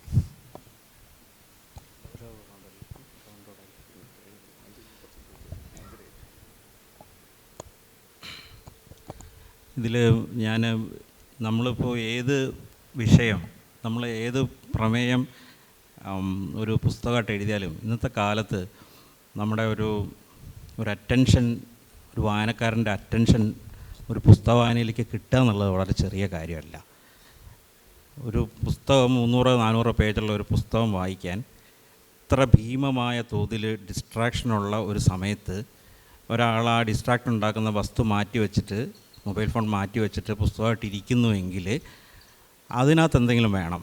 ആ അതിൽ അയാളെ ആ ഒരു റീഡിങ് സ്പേസ് എന്നുള്ളത്, അതായത് ഈ കയ്യിലിരിക്കുന്ന നമുക്ക് ആവശ്യമുള്ള എല്ലാ വായനാ വിഭവങ്ങളും കാഴ്ച വിഭവങ്ങളും കിട്ടുന്ന ഒരു ഡിവൈസ് നമ്മുടെ കയ്യിലിരിക്കെ നമ്മളത് മാറ്റി വെച്ചിട്ട് അച്ചടിച്ച ഒരു പുസ്തകം അല്ലെങ്കിൽ ഒരു നോവൽ, ഒരു 300-400 പേജുള്ള ഒരു കഥ, ഒരു നരേറ്റീവിലേക്ക് നമ്മൾ സമയം മാറ്റി വെക്കണമെങ്കിൽ, 4-5 മണിക്കൂർ മാറ്റി വെക്കണമെങ്കിൽ അതിനകത്ത് പുസ്തകത്തിനകത്ത് എന്തെങ്കിലും അതൊരു സ്പേസ് ആ വായനക്കാരന് കൊടുക്കാൻ ഇപ്പോഴും പറ്റുന്നുണ്ടെങ്കിൽ അതൊരു വലിയ കാര്യം തന്നെ. അങ്ങനെ കൊടുക്കാൻ പ്രേരിപ്പിക്കുന്ന പുസ്തകങ്ങളാണോ നമ്മുടെ മുന്നിലേക്ക് വരുന്നതെന്നുള്ളതാണ് വായനക്കാരനെ സംബന്ധിച്ചിടത്തോളം ഒരു വലിയ ചോദ്യം. ഇപ്പം നേരത്തെ ഇവിടെ പറഞ്ഞ ഒരു കാര്യം, ഓഡിയോ ബുക്സ് എന്നുള്ള സംഗതി. ഓഡിയോ ബുക്സ് വേറൊരു തരത്തിലുള്ള ഈ സമയത്തിൻ്റെ പ്രശ്നമായിട്ട് കണക്ട് ചെയ്ത് ഞാൻ പറയാം. ഇപ്പോൾ ധാരാളം സമയം യാത്ര ചെയ്യുന്ന ആൾക്കാരുണ്ട്. ഇപ്പോൾ ഒരു ദിവസം ഓഫീസിലേക്ക് രാവിലെ 1 മണിക്കൂറോ 1.5 മണിക്കൂറോ യാത്ര ചെയ്ത് തിരിച്ചു അതുപോലെ തന്നെ 1.5 മണിക്കൂർ യാത്ര ചെയ്യുന്ന ആൾക്കാരുണ്ട്. അപ്പോൾ ദിവസം 3 മണിക്കൂറോളം യാത്ര ചെയ്ത് പോകുന്ന സമയത്തിനിടയിൽ ഒരു അച്ചടിച്ച പുസ്തകം വായിക്കുക എന്നുള്ളത് അത്ര എളുപ്പമുള്ള കാര്യമല്ല. ഒന്നാമത് ഒരു പുസ്തകം വായിക്കുന്ന ഒരാളെ ഒരു വിചിത്ര വസ്തുവിനെ പോലെ ആളുകൾ നോക്കും. അപ്പോൾ ആ ഒരു സാഹചര്യത്തിൽ നമുക്ക് മറ്റാൾക്കാരുടെ ശ്രദ്ധയിലേക്ക് വരാതെ തന്നെ നമുക്ക് കേൾക്കാൻ പറ്റുന്ന ഒരു സംഗതിയാണ് ഓഡിയോ ബുക്ക് എന്നുള്ളത്. ഓഡിയോ ബുക്കിൻ്റെ ഒരു വലിയൊരു സംഗതി നിങ്ങൾ അറിയുമെന്ന് എനിക്ക് അറിഞ്ഞുകൂടാ. ഇപ്പോൾ തകഴിയുടെ കയർ എന്നുള്ള നോവൽ വളരെ ഭീമമായിട്ടുള്ള വലിയ വലുപ്പമുള്ളൊരു നോവലാണ്. അത് കൈപിടിച്ചു തന്നെ വായിക്കാൻ നമുക്ക് കഴിയില്ല, അത്രയ്ക്ക് വലുപ്പമുള്ളൊരു നോവലാണ്. ആ പുസ്തകം ആണ് ഈ സമീപകാലത്ത് ഓഡിയോയിൽ ഏറ്റവും അധികം ആളുകൾ കേട്ട ഒരു പുസ്തകം. വായിച്ച പുസ്തകമല്ല, കേട്ട പുസ്തകം. ആ ഓഡിയോയിൽ ഈ കയറെന്നുള്ള നോവൽ വായിച്ചാൽ അതിനുണ്ടായ ഒരു വലിയൊരു സ്വീകാര്യതയുടെ അടിസ്ഥാനത്തിൽ എല്ലാ DC-യുടെയൊക്കെ ബുക്ക് ഷോപ്പുകളിൽ ഈ കയറെന്നുള്ള നോവൽ ചോദിച്ച ആളുകൾ ചെന്നു എന്നുള്ളതാണ്. ഈ സമീപകാലത്ത് കയറിനൊരു റീപ്രിൻ്റ് വന്നു. നിങ്ങൾ അറിഞ്ഞതെന്ന് എനിക്ക് അറിഞ്ഞൂടാ. റീപ്രിൻ്റ് വന്നു. ഇപ്പോഴത്തെ ഒരു മാറിയ ടെക്നോളജി വേറെ രീതിയിൽ നമുക്ക് ഉപയോഗപ്പെടുത്തുന്നതും ഇതിൻ്റെ ഒരു സാഹചര്യം കൂടിയാണ് ഞാനീ പറയുന്നത്. 100 പുസ്തകത്തിന് ഓർഡർ ചെയ്യാൻ 100 പുസ്തകം അടിക്കാനുള്ള സംവിധാനം ഇപ്പോൾ ഉണ്ട്. നിങ്ങളുടെ പുസ്തകത്തിന് 100 വായനക്കാരുള്ളെങ്കിൽ ആ 100 പുസ്തകം അടിക്കാനുള്ള സാഹചര്യമുണ്ട്. കയർ പോലെ വളരെ ഭീമമായ പുസ്തകം ഒരുപാട് കോപ്പികൾ അടിച്ച് സ്റ്റോക്ക് ചെയ്ത് വെക്കാൻ ഒരു പബ്ലിഷർക്ക് കഴിയില്ല. ഞാൻ അവിടെ അന്വേഷിച്ചപ്പോൾ ഞാൻ അറിഞ്ഞൊരു സംഗതി, ഞാൻ 100 പേര് ആ പുസ്തകം ചോദിച്ചു വന്ന് ഞാൻ അപ്പം അടിക്കുക 100 കോപ്പി അടിച്ചു കൊടുക്കും. ഇത് വലിയൊരു റെവല്യൂഷനാണ്. ഇത് ചെറിയ കാര്യമായിട്ട് കാണരുതെന്നാണ് എനിക്ക്. നമ്മൾ എത്രയോ പുസ്തകങ്ങളിപ്പോൾ ഇറങ്ങുന്നുണ്ട്. മുൻപായിരുന്നെങ്കിൽ ഒരു പബ്ലിഷർ ഒരുപാട് കാര്യങ്ങൾ പരിഗണിച്ചിട്ടായിരുന്നു ഒരാളുടെ പുസ്തകം ഇറക്കാൻ വേണ്ടിയിട്ട്. കാരണം ഒരു 1000 കോപ്പി താഴെ പുസ്തകം അടിക്കാൻ കഴിയില്ല. ഒരു പുതിയ എഴുത്തുകാരൻ്റെ ഒരു പുസ്തകം 1000 കോപ്പി അടിച്ചു കഴിഞ്ഞാൽ അത് അങ്ങനെ തന്നെ ഒരു നല്ലൊരു ശതമാനം കോപ്പികൾ അവരുടെ വെയർ ഹൗസിൽ കിടക്കുകയേ ചെയ്യുള്ളൂ. അപ്പോൾ ഒരു വർഷം ഒരു 50 പുസ്തകം 50 ഓതേഴ്സിൻ്റെ പുസ്തകങ്ങൾ ഒരു 500 കോപ്പി വെച്ച് വെയർ ഹൗസിൽ കിടന്നാൽ ആ വെയർ ഹൗസ് നിറഞ്ഞു പോകും, അവരുടെ സംഭരണശാല നിറഞ്ഞു പോകും. അതുകൊണ്ട് പഴയ കാലത്ത് ഒരു ബുക്ക് പബ്ലിഷ് ചെയ്യാമെന്ന് പറഞ്ഞിട്ടുണ്ടെങ്കിൽ തന്നെ ഒരു ഭീമമായ വലിയ പ്രയാസം ഉണ്ടാക്കുന്നൊരു കാര്യമായിരുന്നു. ഇന്നങ്ങനെയല്ല. ഇന്ന് നമ്മൾ 200 കോപ്പി 150 കോപ്പി ഇപ്പോൾ അടങ്ങുന്ന പല പുസ്തകങ്ങളും 200 300 കോപ്പികളാണ് അടിക്കുന്നത്. അതൊരു കുറവല്ല ശരിക്കും പറഞ്ഞാൽ. വെച്ചാൽ ഒരു ഓതർക്ക് അയാളെ എക്സ്പ്രസ് ചെയ്യാനൊരു അവസരം കിട്ടുന്നു എന്നുള്ളതാണ്. നേരത്തെ രാഹുൽ പറഞ്ഞതുപോലെ ലോകത്തെ അലട്ടുന്ന ഒരുപാട് പ്രശ്നങ്ങൾ നമ്മുടെ മുന്നിലുണ്ട്. ലോകത്ത് മനുഷ്യരെ അലട്ടുന്ന കുടിയേറ്റം മുതൽ സകല ഒരുപാട് പ്രശ്നങ്ങളുണ്ട്. ഐഡൻറ്റിറ്റി ക്രൈസിസ് മുതൽ ഒരുപാട് പ്രശ്നങ്ങൾ അലട്ടുന്നത്. ഏത് പ്രശ്നമാണ് നിങ്ങൾ എഴുതുന്നതെങ്കിലും ഒരു വായനക്കാരനെ അതിൽ പിടിച്ചു നിർത്താൻ സാധിക്കുന്ന ഒരു ഘടകം അതിനകത്തുണ്ടെങ്കിൽ അത് ഒരുപാട് വായനക്കാർ വായിക്കുന്നു എന്നുള്ളതാണ്. അപ്പോൾ ഒരു എഴുത്തുകാരൻ്റെ ഏറ്റവും വലിയ ചാലഞ്ച് എന്ന് പറഞ്ഞാൽ ഞാൻ വിചാരിക്കുന്നത് ഒരുപാട് വായനക്കാർ വായിക്കുന്ന ഒരു പുസ്തകം എഴുതാനുള്ള ശേഷി നിങ്ങൾക്കുണ്ടോ എന്ന് നമ്മൾ സ്വയം പരീക്ഷിക്കുക എന്നുള്ളതാണ് എഴുത്തുകാരനെ സ്വയം. വായനക്കാരൻ ഇതിൻ്റെ പ്രധാനപ്പെട്ട ഒരു സംഗതി, ഒരു വായനക്കാരൻ എന്തെങ്കിലും ഒരു രസത്തിന് വേണ്ടിയിട്ടാണ് വായിക്കുന്നത്. ഈ രസത്തിനിടയിലൂടെ നമ്മൾ അതിനകത്ത് നേരത്തെ പറഞ്ഞാൽ വളരെ പ്രധാനപ്പെട്ട സാമൂഹിക പ്രശ്നങ്ങളാണെങ്കിലും മാനുഷിക പ്രശ്നങ്ങളാണെങ്കിലും ആ രസത്തിനകത്തോടെ അത് പോകുന്നു എന്നുള്ളത്. ഇപ്പം നമ്മൾ ഒരു കാലത്ത് ഈ കലയെക്കുറിച്ചൊക്കെയുള്ള വലിയ ക്ലാസിക്കലായിട്ടുള്ള സങ്കല്പങ്ങൾ വേറൊരു തരത്തിൽ ഈ പുതിയ കാലത്തെ ഈ സാങ്കേതികവിദ്യ അട്ടിമറിച്ച് കഴിഞ്ഞു എന്നാണ് ഞാൻ വിചാരിക്കുന്നത്. ഇപ്പോൾ 50കളിലൊക്കെ നമ്മുടെ കേരളത്തിൽ നാടക പ്രസ്ഥാനങ്ങളും സിനിമയൊക്കെ സജീവമായി വന്ന കാലത്ത് കഥകളി കാണാൻ ആൾക്കാരില്ലാതെ കഴിഞ്ഞപ്പോൾ ശുദ്ധകലയുടെ ആളുകൾ ഭയങ്കരമായിട്ട് ബഹളമുണ്ടാക്കി. ഇത് വളരെ ചീപ്പായിട്ടുള്ളൊരു കലാരൂപമാണ് സിനിമ എന്നുള്ളത്. ഈ സാധാരണ ആളുകൾ പോയി കാണുന്ന വെറും വളരെ ചീപ്പായിട്ടുള്ള ഒരു കലാമൂല്യമില്ലാത്ത സംഗതിയാണ്, വെറും പാവം പിടിച്ച ആൾക്കാർ കാണുന്നതാണ് നാടകങ്ങൾ എന്ന് പറഞ്ഞ് അന്ന് വലിയ തോതിൽ വിമർശനം ഉണ്ടായി. അന്ന് കഥകളി എന്നുള്ള ഒരു ഡെഡ് ആർട്ടാണ് എന്ന് ലേഖനം എഴുതിയത് CJ ആണ്. CJ മാത്രമാണ് അന്ന് എഴുതിയുള്ളൂ. ഇത് കഥകളി ഒരു ഡെഡ് ആർട്ടാണെന്ന് പറഞ്ഞിട്ട്, ഒരു വളർച്ചയില്ലാത്ത, ഒരു വികാസവും ഇല്ലാത്ത, ഒരു രീതിയിലുള്ള ഒരു മാറ്റവും അഫക്റ്റ് ചെയ്യാത്ത ഒരു ക്ലാസിക്കലായിട്ടുള്ള ഒരു കലാരൂപം, ഒരു ഡെഡ് ആർട്ടാണ് എന്ന് ആ ഭാഗത്തിന് മറുപടി കൊടുക്കാൻ ഇവിടെ ഉണ്ടായി. നമുക്കറിയാമല്ലോ, നാടക പ്രസ്ഥാനത്തിലൂടെയാണ് നമ്മുടെ നാട്ടിൽ വലിയ തോതിലുള്ള ഒരു രാഷ്ട്രീയ പരിവർത്തനം തന്നെ നടന്നതെന്ന് പറയുന്നത്. കലയെ ഒരു രാഷ്ട്രീയമായിട്ട് ഉപയോഗിക്കുന്നതിൻ്റെ ഒരു വലിയൊരു ഉദാഹരണം. ആ രീതിയിൽ നോക്കുകയാണെങ്കിൽ ഇന്നത്തെ കാലത്ത് നമ്മൾ കലയുടെ ആ ഒരു പർപ്പസ് ഇപ്പോൾ ഉണ്ടോ എന്ന് ചോദിച്ചു കഴിഞ്ഞാൽ ചിലപ്പോൾ ഇതില്ല എന്ന് നമുക്ക് പറയേണ്ടി വരും. കാരണം നമ്മുടെ ഒരു അറ്റൻഷൻ സ്പാൻ നമ്മളെ വേറെ രീതിയിൽ ബോധവൽക്കരിക്കാനുള്ള നമ്മുടെ ഒരു ഉപാധി എന്നുള്ള രീതിയിലല്ല നമ്മളിപ്പോൾ കലയെ സമീപിക്കുന്നതെന്ന് എനിക്ക് തോന്നുന്നു, അല്ലെങ്കിൽ ആർട്ടിനെ സമീപിക്കുന്നതെന്ന് എനിക്ക് തോന്നുന്നു. ഇതൊരു ചിലപ്പോൾ നമുക്കൊരു കുറച്ച് നേരത്തെ ഒരു നേരം പോക്കായി. അപ്പോഴും ഒരു നോവൽ വായിക്കാൻ അല്ലെങ്കിൽ ഒരു 300-400 പേജുള്ള ഒരു പുസ്തകം വായിക്കാൻ ആളെ കിട്ടുന്നുണ്ടെന്നുള്ളതൊരു വലിയൊരു ഭാഗ്യമായിട്ട്, അല്ലെങ്കിൽ നല്ലൊരു കാര്യമായിട്ടാണ് എനിക്ക് തോന്നുന്നത്. ആ രീതിയിലുള്ള നമ്മുടെ ഒരു എഴുത്ത് ശൈലിയും ആ രീതിയിൽ നമ്മുടെ ഒരു ഫ്യൂഡൽ വ്യാമോഹങ്ങളൊക്കെ വിട്ടിട്ട് നമ്മുടെ ഇന്നത്തെ കാലത്തിൻ്റെ പ്രശ്നങ്ങൾ അഡ്രസ്സ് ചെയ്യുന്ന പുസ്തകങ്ങൾ എഴുതാൻ നമുക്ക് കഴിയേണ്ടതാണ് എന്ന് എനിക്ക് തോന്നുന്നു. ഇപ്പോൾ ഒരു പുസ്തകം 2.5 ലക്ഷം കോപ്പി ഒരു നോവൽ വിറ്റഴിക്കപ്പെടുകയാണെങ്കിൽ അതിനർത്ഥം ഇപ്പോഴത്തെ വായനക്കാരെ ആകർഷിക്കണ എന്തോ ഒന്ന് അതിനകത്തുണ്ടെന്നുള്ളതാണ്. അതൊരു പോയിൻ്റാണ്. ആ പോയിൻ്റ് നമ്മൾ അഡ്രസ്സ് ചെയ്തേ പറ്റൂ എന്നുള്ളതാണ്. പഴയ എഴുത്തുകാർ നമ്മളിപ്പോഴും നമ്മുടെ ഒരു ഭാവനാലോകമാണ് വലുത് എന്ന് നമ്മൾ കരുതി നമ്മൾ ജീവിച്ച് ഇരുന്നാൽ പോരാ. എഴുത്തുകാർ മാറിയ കാലത്തിൻ്റെ ഈ സംഗതികൾ, മാറിയ കാലത്തെ ടെക്നോളജി, മാറിയ കാലത്തെ നമ്മുടെ അറ്റൻഷൻ സ്പാൻ എങ്ങനെയാണ് മാറിയത്, നമ്മൾ ഭാഷയെ തന്നെ എങ്ങനെയാണ് സമീപിക്കുന്നത് എന്നുള്ളതൊക്കെ ശരിക്കും ഒരു സാമൂഹ്യ ശാസ്ത്രജ്ഞനായിട്ട് തന്നെ നിന്ന് പഠിച്ച് മനസ്സിലാക്കിയിട്ട് ആ ഒരു ചാലഞ്ച് ഏറ്റെടുത്തുകൊണ്ട് പുതിയ പുസ്തകങ്ങൾ എഴുതാൻ നമുക്ക് കഴിയട്ടെ എന്നാണ് എനിക്ക് പറയാൻ.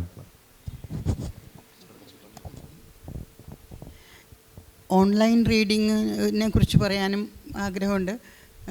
ഇപ്പോൾ ഓഡിയോ ബുക്സിനെ കുറിച്ച് എനിക്ക് എടുത്തു പറയാനുള്ളത്, മാതൃഭൂമി ആഴ്ചപ്പതിപ്പ് വന്നാൽ പലപ്പോഴും അടുക്കളയിൽ ജോലി ചെയ്യുമ്പോഴും നടക്കുമ്പോഴും ഒക്കെ ഞാൻ ഉടനെ അത് ഓഡിയോ ആക്കിയിട്ട് അത് ചെവിയിൽ വെച്ച് കേൾക്കുകയാണ് ചെയ്യുക. അപ്പോൾ എനിക്ക് അശോകൻ ചെരുവിലിൻ്റെ കഥ കേട്ട് കഴിഞ്ഞിട്ട് എനിക്ക് തോന്നുന്നു എൻ്റെ അടുത്ത് വന്നിരുന്ന് എനിക്ക് കഥ പറഞ്ഞു തന്ന പോലെയുള്ള ഒരു ഫീലിംഗാണ്. നമ്മൾ കണ്ടതല്ലേ എന്നുള്ള മട്ടിലാണ് ഞാൻ കാണുമ്പോൾ പറയുന്നത് പോലെ ശ്രീലതയുടെ കഥ. ആ ഒരു എഴുതിയ ആളുടെ അംശനോടുകൂടി അത് കേൾക്കുന്ന ഒരു എക്സ്പീരിയൻസ്, അതോടുകൂടി നമ്മുടെ ജോലിയും നടക്കും. നമുക്ക് ശ്രദ്ധയുണ്ട്. ഇനി ഏതെങ്കിലും ഒരു ഭാഗം നമ്മൾ കടന്നു പോയെങ്കിൽ റീവൈൻഡ് ചെയ്ത് കേൾക്കും, അല്ലെങ്കിൽ ഞാൻ പോയി ആ പുസ്തകത്തിൽ ആ ഭാഗം ഒന്നെടുത്ത് വായിക്കും. അപ്പോൾ അത് എനിക്ക് തോന്നുന്നു ഈ ബ്ലൈൻഡിനൊക്കെ വേണ്ടിയിട്ടാണ് ഓഡിയോ ബുക്സുകൾ അധികം ഇറങ്ങിയതെന്ന് തോന്നുന്നു. അതൊരു അത്യാവശ്യമായി മാറിയപ്പോൾ എൻ്റെ ഒരുപാട് കൂട്ടുകാർ ഓഡിയോ ബുക്സ് വായിക്കുന്നവരാണ്. എനിക്കും വായിക്കണമെന്ന് മോഹമുണ്ട്, അവരോട് ചോദിച്ച് അങ്ങനെ ചെയ്യണമെന്നൊരാഗ്രഹമുണ്ട്. അപ്പോൾ അവർക്ക് വേണ്ടി ചെയ്തു തുടങ്ങിയപ്പോൾ ഇപ്പോൾ ബിസിയായ ആളുകളൊക്കെ ഇപ്പോൾ ഓഡിയോ ബുക്സ് കേൾക്കലായി. കാഴ്ചയ്ക്ക് കണ്ണിനൊക്കെ വായന ഇത്തിരി ആകുന്ന കാലഘട്ടമൊക്കെ ആവുമ്പോൾ, അല്ലെങ്കിൽ യാത്രകളിലൊക്കെ വേറെ ജോലിയും ചെയ്യാം കേൾക്കുകയും ചെയ്യാമെന്നുള്ളപ്പോൾ ഈ ഓഡിയോ ബുക്സ് വളരെ പ്രാധാന്യമുള്ളതായിട്ട് മാറുന്നുണ്ട്. പിന്നെ നല്ല ഭാഷയിലും ഭാഷാശുദ്ധിയിലുമാണ് വായിക്കുന്നത്. അങ്ങനെയുള്ളവരെ അവർ തിരഞ്ഞെടുക്കാറുള്ളൂ എന്ന് തോന്നുന്നു. അപ്പോൾ അതുകൊണ്ട് ഭാഷാ വൈകല്യം ഓഡിയോ ബുക്സ് കേട്ടതുകൊണ്ട് വരാൻ സാധ്യതയില്ല. പക്ഷേ ബാക്കി ഓൺലൈൻ റീഡിങ് കുറേ ഗുണങ്ങളുണ്ട്. തന്നെത്താൻ പബ്ലിഷ് ചെയ്യാം. ഇപ്പോൾ ഫേസ്ബുക്കിൽ വന്നിട്ടുള്ള നോവലൊക്കെ അല്ലെങ്കിൽ ആത്മകഥയൊക്കെ പുസ്തകമായി മാറിയതൊക്കെ ഞാൻ എടുത്തു പറയുന്നില്ല അവരുടെ പേരുകൾ. അപ്പോൾ ആ ഒരു സ്വാതന്ത്ര്യമുണ്ട്. ഒരു പ്രസാധകൻ്റെ പുറകെ നടക്കണ്ട, കുറേ പൈസ ചിലവഴിക്കേണ്ട. കുറേ കോളേജ് ലെക്ചറേഴ്സൊക്കെ ബുക്ക് ഇറക്കുന്നത് അവർ തന്നെ പൈസ കൊടുത്തിട്ടാണ്. UGC സാലറി ഉണ്ടല്ലോ, അപ്പോൾ അങ്ങോട്ട് പൈസ കൊടുത്തിട്ട്. ഇപ്പോൾ എനിക്ക് കേരള കൗമുദിയിൽ എഴുതിയ 15 ആർട്ടിക്കിളിന് പൈസ കിട്ടാതെയായപ്പോൾ ഞാൻ നിർത്തി. കാരണം അവിടെ കൊടുക്കാൻ, കലാകൗമുദിയിൽ അവിടെ കൊടുക്കാൻ ഇഷ്ടംപോലെ ആൾക്കാരുണ്ട്. അപ്പോൾ അങ്ങനെ വരുമ്പോഴാണ് നമുക്ക് ഈ ഓഡിയോ ബുക്സിൻ്റെ ഈ റിട്ടൺ ബുക്സ് വിഷമം വരുന്നത്. പിന്നെ അപ്പോൾ ഈ ഓൺലൈൻ റീഡിങ് വരുന്നതിൽ ഒരുപാട് ഫേക്ക് ആയിട്ടുള്ള കാര്യങ്ങളും ഒരുപാട് പ്രശ്നങ്ങൾ ഞാൻ എല്ലാവർക്കും അനുഭവിച്ചറിയുന്ന കാര്യങ്ങളാണ്. സ്പെല്ലിങ്ങുകളും ഭാഷാ പ്രയോഗങ്ങളും ഒക്കെ തെറ്റിപ്പോവുകയാണ്. മലയാളവും ഇല്ല, ഇംഗ്ലീഷും ഇല്ല, ഒന്നുമില്ലാത്ത സ്ഥിതിയിലേക്ക് നമ്മുടെ യൂത്ത് അധപ്പതിക്കുന്നത് പോലെ വരുമ്പോൾ അത് സങ്കടം തോന്നും. ഞാനിപ്പോൾ ഈ അപ്ലൈഡ് പോയിട്രി അല്ലെങ്കിൽ ഫങ്ഷണൽ ഇംഗ്ലീഷ് എന്നൊക്കെ പറഞ്ഞതിന് ഒരു വലിയ ഡിഫക്റ്റ് ഉള്ളത് ഡെപ്ത് ഇല്ലാണ്ട് പോകുന്നു. അവർക്ക് തിയറി ഇല്ല, അല്ലെങ്കിൽ ഡെപ്ത് ഇല്ല. അപ്പോൾ അതുപോലെ ആയിപ്പോകുന്നു നമ്മുടെ യൂത്തിൻ്റെ വായന, അല്ലെങ്കിൽ പുതിയ തലമുറ വായിക്കുന്നതിനെ ആ ഒരു ആഴമില്ലാതെ പോകുന്നു. ഇപ്പോൾ കോളേജിൽ പഠിപ്പിക്കുമ്പോഴും നോവൽസ് ഒന്നും ഒരു സ്റ്റുഡൻറ്റും മിക്കവാറും വായിക്കുന്നില്ല. അവർ സിനോപ്സിസ് എടുക്കും, അല്ലെങ്കിൽ ഓൺലൈനിൽ കേൾക്കും. ഇനി ക്രിയേറ്റിവിറ്റി തന്നെ മാഗസിൻ്റെയൊക്കെ എന്തെങ്കിലും എഴുതി തരാൻ പറഞ്ഞാൽ കുറേ മറ്റുള്ളവരുടെ കോപ്പി അടിച്ച് എഴുതുന്ന ഒരുപാട് പേരുണ്ട്. അപ്പോൾ ഇപ്പോൾ അതിലും പ്രയാസമായി. ഇപ്പോൾ ഇന്ന് ഞാൻ ഇരിക്കുമ്പോൾ തന്നെ ഒരു ഡോക്ടർ പ്രശാന്ത് ജെമിനിയോട് ചോദിച്ചിട്ട് എന്നെപ്പറ്റി 2 പോയംസ് എനിക്ക് അയച്ചു തന്നു. 2 നല്ല പോയംസ്. അപ്പോൾ ഇങ്ങനെ ജെമിനി തന്നെ എഴുതി തരുന്ന, ഇപ്പോൾ ഒരു ഡിഗ്രിക്ക് പഠിക്കുന്ന ഒരു കുട്ടിയുടെ അമ്മ പറഞ്ഞു, എല്ലാ ഹോംവർക്കും ഞാൻ മകൾക്ക് വേണ്ടി ചെയ്തു കൊടുക്കുന്നത് ജെമിനി എന്ന ആപ്പ് ഉപയോഗിച്ചിട്ടാണ്. അതിൽ തെറ്റുണ്ടോ സിസ്റ്ററെ? അപ്പം ഞാൻ പറഞ്ഞു, ഞാനാരും ഇതിൻ്റെ തെറ്റ് പറയാൻ, കാരണം ഒന്നുമില്ലാത്തതിലും ഭേദം ജെമിനി പറയുന്നത് എഴുതുന്നു, അക്ഷരങ്ങൾ കാണുകയും എഴുതുകയും ചെയ്യുന്നല്ലോ. അങ്ങനെ ഒരു ഡെപ്ത് ഇല്ലാത്തൊരു പ്രശ്നം, സമയം ഇല്ലാത്തതുകൊണ്ട് ഞാൻ നിർത്തുകയാണ്. ചുരുങ്ങിയ വാക്കുകൾ.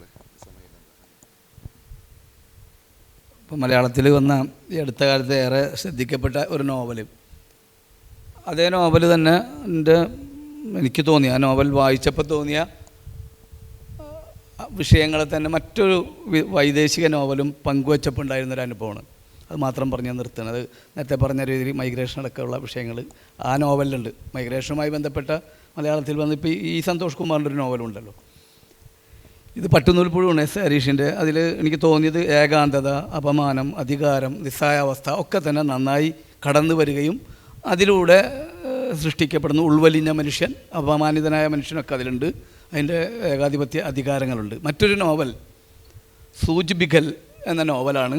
അത് എഴുതിയത് ബൂമദീൻ ബൽകബീർ എന്ന് പറയുന്ന അൾജീരിയൻ എഴുത്തുകാരനാണ്. അൾജീരിയയിൽ സാഹിത്യം ഉണ്ടായിട്ട് തന്നെ സജീവമായി 1971 ശേഷം സാഹിത്യം വന്ന ഒരു രാജ്യമാണ്, ആഫ്രിക്കൻ രാജ്യമാണ്. ആഫ്രിക്കൻ രാജ്യങ്ങളിൽ തന്നെ അൾജീരിയ, ടുണീഷ്യ, മൊറോക്കോ, ലിബിയ, മൊറോത്തോനിയ തുടങ്ങിയ രാജ്യങ്ങളെ ഒന്നിച്ച് വിളിക്കുന്ന ഒരു പേരാണ് ഈ മഗ്രിബ് രാജ്യങ്ങൾ എന്ന്. മഗ്രിബ് രാജ്യങ്ങളിൽ അങ്ങനെ സജീവമായ സാഹിത്യമില്ല. ഇത് കുടിയേറ്റം മൊറോക്കോയിൽ നിന്ന് അൾജീരിയയിലേക്ക് കുടിയേറിയ ഒരു കുടുംബത്തിൻ്റെ കഥ. ഗംഭീരമായിട്ടത് ആ നോവൽ നമ്മളെ വല്ലാതെ ഉലക്കുന്നിട്ടില്ല. യഥാർത്ഥത്തിൽ പട്ടുനൂൽപ്പുഴുവിലുള്ള വിഷയങ്ങൾ തന്നെയാണ്, കുടിയേറ്റം ഒഴികെ ഉള്ള വിഷയങ്ങൾ തന്നെയാണ് രണ്ടും. പട്ടുനൂൽപ്പുഴു മെച്ചപ്പെട്ട നോവൽ എന്നുള്ള അഭിപ്രായം തന്നെ എനിക്കുള്ളത്.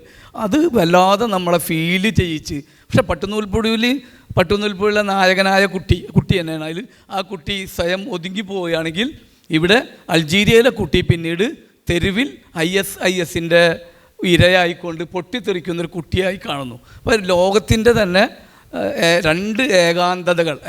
ഈ കുട്ടി വലിയ രീതിയിൽ അപമാനിതനാകുന്നുണ്ട്. നമ്മുടെ അൾജീരിയയിലെ കുട്ടി അവൻ ബോഡി ഷെയ്മിങ്ങിന് പാത്രമാകുന്നുണ്ട്. അവൻ മറ്റൊരു രാജ്യത്ത് നിന്ന് കുടിയേറതിൻ്റെ മുഴുവൻ അപമാനഭാരവും അവൻ ഏൽക്കുന്നുണ്ട്. അവൻ വല്ലാതെ ജീവിതത്തിൽ ഒറ്റപ്പെട്ടു പോകുന്നുണ്ട്. അവൻ്റെ ഓരോ ദിവസവും അവൻ തന്നെ സ്വയം കരഞ്ഞു തീർക്കുന്നുണ്ട്. അങ്ങനെയുള്ളൊരു കുട്ടി പിന്നീട് എന്തായിത്തീരുന്നു എന്ന് അൾജീരിയൻ പശ്ചാത്തലത്തിൽ നമ്മളോട് പറയുന്നത് ആ കുട്ടി പിന്നീട് തെരുവിൽ ISISൻ്റെ ഒരു പ്രവർത്തകനായി പൊട്ടിത്തെറിക്കുന്ന ഒന്നാണ്.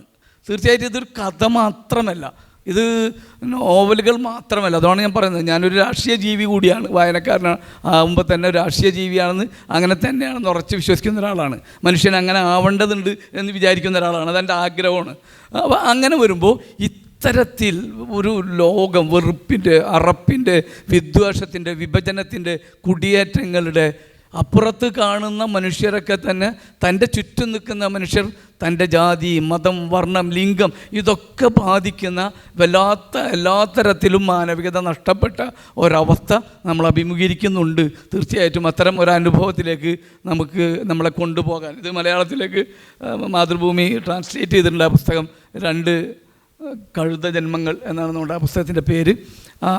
ആ പേരിൽ ട്രാൻസ്ലേറ്റ് ചെയ്തിട്ടുണ്ട്. തീർച്ചയായിട്ടും ഇത്തരം വായനകൾ നമുക്ക് ലോകത്തേക്ക് തുറന്നിടുന്ന വാതിലുകളായി മാറേണ്ടതുണ്ട്. പരമാവധി അത്തരം വായനകളിലേക്ക് കൂടി നമുക്ക് എത്താൻ കഴിയേണ്ടതുണ്ട്. അപ്പോൾ പറഞ്ഞു വന്നത് എഴുത്തിൻ്റെ അല്ലെങ്കിൽ വായനയുടെ ചില രാഷ്ട്രീയ പരിസരങ്ങൾ കൂടിയും പരിഗണിക്കപ്പെടേണ്ടതുണ്ട് എന്നതിനെ സംബന്ധിച്ചാണ് ഇവിടെ പറഞ്ഞത്. ഞാൻ പറയുന്ന മറ്റൊരു കാര്യം കൂടി സൂചിപ്പിച്ചുകൊണ്ട് എളുപ്പത്തിൽ അവസാനിപ്പിക്കും. ഒന്ന്, രാഷ്ട്രീയപരമായ സാഹചര്യത്തോടൊപ്പം തന്നെ അല്ലെങ്കിൽ അതിനോടൊപ്പം തന്നെ ചേർത്ത് വായിക്കാവുന്ന ഒന്നാണ് ഈ പറഞ്ഞ പുതിയ കാലത്തിൻ്റെ ആളുകളുടെ സ്വഭാവ സവിശേഷതകൾ. അത് മാനസികമായുള്ള അതിൻ്റെ തലങ്ങളുണ്ടാവും. അവരുടെ അനുഭവത്തിൽ അവർക്ക് സ്വീകരിക്കാൻ കഴിയുന്നതിൻ്റെ സാധ്യതയുടെ തലക്കെട്ടിൽ ഒക്കെ വ്യത്യാസം വന്നിട്ടുണ്ട്. അതിലൊന്ന് നേരത്തെ പറഞ്ഞതുപോലെ ഇപ്പോൾ സ്വീകരിക്കപ്പെടുന്ന നോവലുകൾ എന്തുകൊണ്ടാണ് സ്വീകരിക്കപ്പെടുന്നത് എന്നതിനെ സംബന്ധിച്ചുള്ള നല്ല ശാസ്ത്രീയമായ പഠനം നടത്തേണ്ടതുണ്ട്. അതിലൊന്ന് ഈ പറഞ്ഞ പുതിയ കാലത്തെ ആളുകളുടെ ഒരു രീതിയെ സ്വാധീനിക്കാൻ കഴിയാവുന്ന അല്ലെങ്കിൽ അവരുടെ അറ്റൻഷനെ, നേരത്തെ ഇവിടെ പറഞ്ഞല്ലോ, അറ്റൻഷൻ അവർക്ക് ഇഷ്ടപ്പെടുന്ന രൂപത്തിൽ അല്ലെങ്കിൽ അവർക്ക് സ്വീകാര്യമാകുന്ന രൂപത്തിലുള്ള രചനാ രീതികൾ ഉണ്ടാകേണ്ടതുണ്ട് എന്നതിനെ സംബന്ധിച്ച് പറഞ്ഞു. അതിലൊന്ന് അപ്പോൾ പരിഗണിക്കപ്പെടേണ്ട ഒരു പ്രധാനപ്പെട്ട കാര്യം നേരത്തെ പറഞ്ഞതാണ്. എങ്ങനെയാണ് കുറച്ച് നേരം ഈ വായനയിലേക്ക് 10 പേജ് വായിക്കാൻ കഴിയാവുന്ന രൂപത്തിലേക്ക് അവരെ പിടിച്ചിരുത്താൻ കഴിയുക എന്നത് പ്രശ്നമാണ്. ആ പ്രശ്നം ഈ പറഞ്ഞ ജൻസി തലമുറ, ഇനി വരാനിരിക്കുന്ന ജനറേഷൻ ആൽഫ അവരുടെയൊക്കെ നേരിടാൻ വേണ്ടി പോകുന്ന പ്രശ്നമാണ്. അപ്പോൾ അവരുടെ അറ്റൻഷനെ സ്വീകരിക്കുക, പിടിച്ചിരുത്തുക എന്നത് വളരെ പ്രധാനപ്പെട്ട ഒരു വെല്ലുവിളിയാണ്. അത് എഴുത്തുകാർ പുതിയ രൂപത്തിൽ അതിലുള്ള വലിയ രൂപത്തിലുള്ള പഠനം നടത്തേണ്ടതുണ്ട്. നേരത്തെ പറഞ്ഞ പോലെ സാമൂഹ്യ ശാസ്ത്രം മാത്രം പോരാ, മാനസിക ശാസ്ത്രം കൂടി പഠിച്ചാൽ മാത്രമേ ആ രൂപത്തിലുള്ള എഴുത്തുകൾ കൊണ്ടുവരാൻ വേണ്ടി കഴിയുള്ളൂ. അങ്ങനെ അത് ഫലപ്രദമായി ഉപയോഗിക്കുന്നവർ, ഫലപ്രദമായിട്ട് എന്ന് പറയണോ അല്ലെങ്കിൽ അത് കൃത്യമായി ഉപയോഗപ്പെടുന്നവരും ഉണ്ട് എന്ന് വേണമെങ്കിൽ പറയാം. അപ്പോഴാണ് ഈ പറഞ്ഞതുപോലെ ഒരു റീൽസ് കാണുന്നത് പോലെ വായിക്കാൻ കഴിയുന്ന നോവലുകൾ ഉണ്ടാവുന്നത്. അല്ലേ? റീൽസ് കാണുന്നത് പോലെ അവർക്ക് വിഷ്വൽ ചെയ്യാൻ കഴിയുന്ന നോവലുകൾ ഉണ്ടായി മാറുന്നത്. അത്തരം നോവലുകളെ പൊതുവെ ഇൻസ്റ്റാ നോവലുകൾ എന്ന് വിളിക്കുന്നു എന്ന് പറയുന്നു. പുതിയ തലമുറക്കാർക്ക് ഇഷ്ടപ്പെടുന്ന നോവലുകൾ ഉണ്ടായിരുന്നു. അത് അവരുടെ ഏറ്റവും പ്രധാനപ്പെട്ട ഒരു തന്ത്രപരമായ രീതി എന്ന് പറഞ്ഞാൽ അവരുടെ ഈ പറഞ്ഞ പുതിയ കാലത്തെ ആളുകളുടെ ഈ പറഞ്ഞ മനഃശാസ്ത്രപരമായ രീതിയെ അവർ ഉപയോഗപ്പെടുന്നുള്ളതാണ്. അത് വളരെ എളുപ്പത്തിൽ പറഞ്ഞാൽ ഷോർട്ട് ടൈം അറ്റൻഷനാണ്, കുറഞ്ഞ സമയ ശ്രദ്ധ എന്ന് മലയാളത്തിൽ പറയാം. അപ്പോൾ വളരെ ഒരുപാട് നേരം ഒന്നിലേക്ക് മാത്രം കോൺസെൻട്രേറ്റ് ചെയ്യാൻ കഴിയാത്ത സാഹചര്യം, സങ്കീർണമായ ചില ഈ പറഞ്ഞ പ്രശ്നങ്ങളിലേക്ക് അവർക്ക് ആഴ്ന്നിറങ്ങാനുള്ള മടി, ഇത്തരം ചില കാര്യങ്ങളൊക്കെ ഉണ്ട് എന്ന് പുതിയ തലമുറയ്ക്ക് പറയുന്നു. ചില പഠനങ്ങൾ അങ്ങനെ പറയുന്നു. അപ്പോൾ അതിനെ ഉപയോഗിക്കുന്നവരുണ്ട്. ഇപ്പോൾ കാട്ടൂർക്കടവ് വലിയ രൂപത്തിൽ സ്വീകരിക്കപ്പെട്ട നോവലാണ്. അതിൻ്റെ ആഴത്തിലുള്ള ചരിത്രപരതയുണ്ട്, നാം കടന്നു പോകുന്ന സാമൂഹ്യ പശ്ചാത്തലമുണ്ട്. അതോടൊപ്പം തന്നെ എഴുത്തുകാരെ സ്വീകരിച്ച മറ്റൊരു രീതിയുണ്ട്. ഈ പറഞ്ഞ പുതിയ തലമുറയുടെ ഒരു രീതി എഴുത്തുകാരെ സ്വീകരിച്ചിട്ടുണ്ട്. അത് ഒരു കഥാപാത്രത്തെ അതിൽ പ്രതിഷ്ഠിച്ചു. സ്വാഭാവികമായിട്ടും ആ കഥാപാത്രം നിൽക്കുന്നത് ഈ പറഞ്ഞ ഡിജിറ്റൽ ലോകത്തുള്ള ഒരാളാണ്. കാട്ടൂർക്കടവ് നിരന്തരമായി നമ്മളെപ്പോലെ അല്ലെങ്കിൽ ഒരു പുതിയ തലമുറയിൽ ഒരാളെപ്പോലെ സ്വയം വിമർശകനായി സാമൂഹ്യ വിമർശകനായുള്ള ഒരു കഥാപാത്രത്തെ അവിടെ കൊണ്ടുവന്ന് നിർത്തുന്നു. അപ്പോൾ ഈ പറഞ്ഞ ടേസ്റ്റിനെ, പുതിയ കാലത്തെ ഈ പറഞ്ഞ ആളുകളുടെ അവരുടെ താല്പര്യങ്ങൾ, അവരുടെ രീതികളെ സ്വീകരിക്കാൻ കൂടി കഴിയുന്ന, പകർത്താൻ കൂടി കഴിയാവുന്ന ചില രീതികൾ എഴുത്തുകാർ ഉപയോഗപ്പെടുത്തുന്നു എന്നത് രീതിയാണ്. അപ്പോൾ ബ്രെയിൻ റോട്ടിൽ കീഴ്പ്പെട്ടു പോകുന്ന ഒരു സാഹചര്യം നിലനിൽക്കുന്ന സമയത്ത് അതിന് അവരെ പിടിച്ചു വലിച്ച് വായനയിലേക്ക്, പുസ്തകം എന്ന് മാത്രം അവകാശപ്പെടുന്നില്ല, ഈ പറഞ്ഞ വായനയിലേക്ക് കൊണ്ടുവരാൻ വേണ്ടി കഴിയുന്ന പുതിയ രൂപത്തിലുള്ള ആഴത്തിലുള്ള ശ്രമം എഴുത്തുകാരുടെ രീതിയിൽ നിന്നൊക്കെ ധാരാളം ഉണ്ടായി വരേണ്ടതുണ്ട്. വായനക്കാരുടെ ഈ പറഞ്ഞ തലങ്ങളിൽ മാറ്റം വരുന്നുണ്ട്. അവർക്ക് ഈ പറഞ്ഞ രൂപത്തിൽ വായനയെ കൂടുതൽ അവരിലേക്ക് എത്തിക്കാൻ അവരെ കൂടി പരിഗണിക്കേണ്ടതുണ്ട്. വായനക്കാരൻ്റെ ഈ മാറിയ പശ്ചാത്തലത്തെ കൂടിയും അവരുടെ സാമൂഹികവും മാനസികവുമായ അവരുടെ പശ്ചാത്തലത്തെ കൂടി പരിഗണിക്കപ്പെടേണ്ടതുണ്ട് എന്നത് സ്വാഭാവികമായിട്ടും നടക്കേണ്ട ഒരു പ്രക്രിയയാണെന്ന് കൂടിയും ഈ പറഞ്ഞ സന്ദർഭത്തിൽ ഈ പുതിയ കാലത്ത് നമ്മളെ ആ ആവശ്യകതയിലേക്ക് ഇത്തരം സംവാദങ്ങൾ വിരൽ ചൂണ്ടുന്നുണ്ട് എന്ന് കൂടി പറയുന്നു. നിർത്തുന്നു. നമ്മുടെ സംവാദം അവസാനിക്കുകയാണ്. അപ്പം വായനയുടെ വേറിട്ട വഴികൾ എന്ന് പറഞ്ഞത് നമുക്ക് അങ്ങനെ കൺക്ലൂഷനിൽ വെക്കാനുള്ളൊരു വിഷയമൊന്നുമല്ല. വളരെ ഓപ്പൺ എൻഡഡ് ആയിട്ട് തന്നെ നമ്മളത് മാറ്റി വെക്കുകയാണ്, ഓപ്പൺ എൻഡഡ് ആയിട്ട് തന്നെ തുറന്നെടുക്കുകയാണ്. വായനയുടെ വഴികൾ എപ്പോഴും മാറിക്കൊണ്ടിരിക്കും, വളരെ സ്പോണ്ടേനിയസ് ആയിട്ട് മാറുന്ന ഒരു യാത്രാപഥമാണത്. അപ്പം ഇനിയും നമുക്ക് 5 മിനിറ്റ് സമയമുണ്ട്. എന്തെങ്കിലും ചോദ്യങ്ങൾ ചോദിക്കണമെങ്കിലാവാം.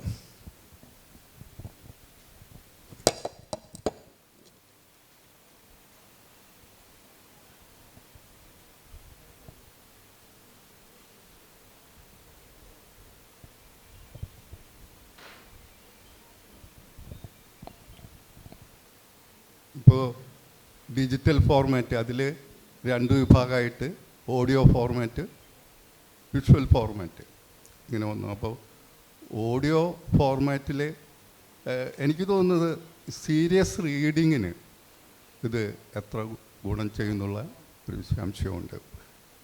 എന്താണെങ്കിലും നമുക്ക് ഇൻഫർമേഷൻ കിട്ടും, ഈ ഓഡിയോ അതിൽ ഇൻഫർമേഷൻ കിട്ടും. അത് ചിന്തിച്ച് നോളജിലേക്ക് പോകാനുള്ള ഒരു സ്പേസ് അതില്ല. രണ്ടാമത് അത് കാഷ്വൽ റീഡിങ്ങിന് കൊള്ളാം. അതേപോലെ തന്നെ മറ്റു കാര്യങ്ങളും ഗുണങ്ങളെന്ന് പറയുമ്പോൾ ഇപ്പോൾ PDF ഞാനൊരു 25-30 വർഷമായിട്ട് രണ്ടും ചെയ്യുന്ന ആളാണ്. അപ്പോൾ അതിൽ സീരിയസ് റീഡിങ്ങിന് പ്രിൻ്റ് പുസ്തകങ്ങൾ തന്നെയാണ് കൊള്ളുക. പക്ഷേ റെഫറൻസിന് ശരിയാണ്, നമുക്ക് അതിൽ സെർച്ച് ചെയ്യാമല്ലോ, റെഫറൻസിന് കഴിയും. അതുപോലെ പൈസയുടെ കുറവും ഉണ്ടാകും എന്നുള്ള, ഇപ്പോൾ കിൻഡിൽ എഡിഷനൊക്കെ ആണെങ്കിൽ പൈസ കുറയും എന്നുള്ള ഒരു കാര്യമാണുള്ളത്. പാനലിസ്റ്റുകളുടെ അഭിപ്രായം കൂടി അറിഞ്ഞാൽ കൊള്ളാം. താങ്കൾ പറഞ്ഞ അഭിപ്രായം ശരിയാണ്. ഈ ഓഡിയോയ്ക്ക് ഒരു പരിമിതിയുണ്ട്. അത് കൂടുതലും നല്ലൊരു സ്റ്റോറി ടെല്ലിംഗ് ആണ് ശരിക്കും അതിൽ വർക്ക് ചെയ്യുള്ളൂ. ഇപ്പം കയറ് ഓഡിയോയിലും ഹിറ്റാകാനുള്ള, അല്ലെങ്കിൽ അത് ആളുകൾക്ക് ഇഷ്ടപ്പെടാനുള്ള ഒരു കാരണം കയറ് വായിച്ചിട്ടുള്ളവർക്കറിയാം, ഗംഭീരമായിട്ടുള്ള സ്റ്റോറി ടെല്ലിംഗ് ആണ്. നമുക്ക് അത് തുടങ്ങിക്കഴിഞ്ഞാൽ അത്രയും വലിയ പുസ്തകമാണെങ്കിലും അത് താഴെ വെക്കാൻ കഴിയില്ല, അത്രയ്ക്ക് രസമായിട്ടാണ് അതിനകത്ത് കഥ പറയുന്നത്. അപ്പോൾ അങ്ങനത്തെ സ്റ്റോറി ടെല്ലിങ്ങിനാണ് ഓഡിയോ ബുക്സ് കുറച്ചുകൂടെ സ്യൂട്ടബിൾ. കാരണം നമ്മൾ അനായാസമായിട്ട് നമുക്ക് മറ്റൊരു പണിയെടുത്തുകൊണ്ടിരിക്കുന്ന ഇടയിലോ മറ്റെന്തെങ്കിലും ആക്ടിവിറ്റിക്കിടയിലോ നമുക്ക് ശ്രദ്ധിക്കാൻ കഴിയണം. അത് നമ്മുടെ ഒരു ലിസണിങ്ങിനകത്ത് വരുന്ന ഒരു ഭാഷയെ അതിനകത്ത് വർക്കാവുള്ളൂ. ഇപ്പോൾ മാർസൽ പ്രൂസ്റ്റ് നിങ്ങൾ ഓഡിയോ ബുക്ക് കേട്ടിട്ട് കാര്യമില്ല. ഓഡിയോ ബുക്ക് ഉണ്ട് അതിന്. പക്ഷേ മാർസൽ പ്രൂസ്റ്റ് ഓഡിയോ ബുക്ക് കേൾക്കുന്നത് ഫലപ്രദമല്ല, ഫലരഹിതമാണ്. അത് പ്രൂസ്റ്റിനെ വായിക്കാൻ ഓഡിയോയിൽ പറ്റില്ല എന്നാണ് ഞാൻ മനസ്സിലാക്കുന്നത്. കാരണം ഇങ്ങനെ ശരിക്കും റിട്ടൺ ലാംഗ്വേജിന് തന്നെ ഊന്നിക്കൊണ്ടുള്ള ഒരു ലിറ്റററി ഫിക്ഷൻ വായിക്കാൻ ഓഡിയോ ഫിക്ഷൻ പലപ്പോഴും നല്ല സാധിക്കില്ലെന്നാണ് ഞാൻ കരുതുന്നത്. അപ്പോൾ ആ ഒരു പരിമിതി ഓഡിയോയ്ക്കുണ്ട്. അതേസമയം തന്നെ നേരം പോക്കിന് നമുക്ക് ഒരു പെട്ടെന്ന് ഒരു നല്ല സ്റ്റോറി നല്ല കഥകൾ വായിക്കാൻ അത് നന്നായിരിക്കും എന്നും എനിക്ക് തോന്നുന്നു. പ്രിൻ്റ് ബുക്കിൻ്റെ ഒരു കാര്യം, അത് സമയക്കുറവുള്ളതുകൊണ്ട് ഞാൻ എൻ്റെ ഒരു അനുഭവം പറഞ്ഞങ്ങ് നിർത്താം. അതായത് ഞാൻ സാധാരണ ചെയ്യുന്നത്, ഞാൻ കോവിഡ് കാലത്താണ് കൂടുതലായിട്ട് ഡിജിറ്റലായിട്ട്, അതായത് ഈ പബ്ബുകളും PDF വായിക്കാൻ തുടങ്ങി. എന്നാൽ ലഭ്യത കുറഞ്ഞു കഴിഞ്ഞപ്പോൾ കണ്ടെത്തിയ ഒരു മാർഗ്ഗമാണ്. അതിന് മുമ്പ് ഞാൻ അങ്ങനെ അധികം വായിച്ചിട്ടില്ല. അങ്ങനെ എനിക്കിപ്പോഴും ഞാനത് ഇപ്പോൾ ഞാൻ ചെയ്യുന്നത് എങ്ങനെയാണെന്ന് വെച്ചാൽ, അത് ഓഡിയോ അല്ല, നമ്മൾ ഡിജിറ്റലായിട്ട് വായിക്കുന്ന ഒരു പുസ്തകം, പബ്ബായിട്ടോ PDF ആയിട്ടോ വായിക്കുന്ന ഒരു പുസ്തകം ഒരു 3-4 ചാപ്റ്റർ അല്ലെങ്കിൽ 10-40 പേജ് വായിച്ച് കഴിഞ്ഞ് ഇഷ്ടപ്പെട്ടാൽ ഞാനതിൻ്റെ പ്രിൻ്റ് വാങ്ങുകയാണ് ചെയ്യുന്നത്. താങ്കൾ സൂചിപ്പിച്ചതുപോലെ പ്രിൻ്റിൽ നമ്മുടെ ഒരു മെൻ്റൽ സെറ്റപ്പ് പ്രിൻ്റിനോട് ശീലിച്ചു പോയതുകൊണ്ട് ഉള്ള ഒരു പ്രശ്നമാണത്. ഇത് പ്രശ്നമില്ല. അപ്പോൾ എൻ്റെ മകൾക്കൊന്നും പ്രിൻ്റ് തീരെ ആവശ്യമില്ല. അപ്പം ഞാനത് നമ്മൾ കുറച്ച് പഴകിയ ആളുകളാകുമ്പോൾ നമ്മുടെ ശീലത്തിൻ്റെ ഒരു പ്രശ്നമാണത്. ഞാനത് കൂടുതൽ ഈ പ്രിൻ്റിനാണ് പ്രിഫർ ചെയ്യുന്നത്. ചോദ്യം.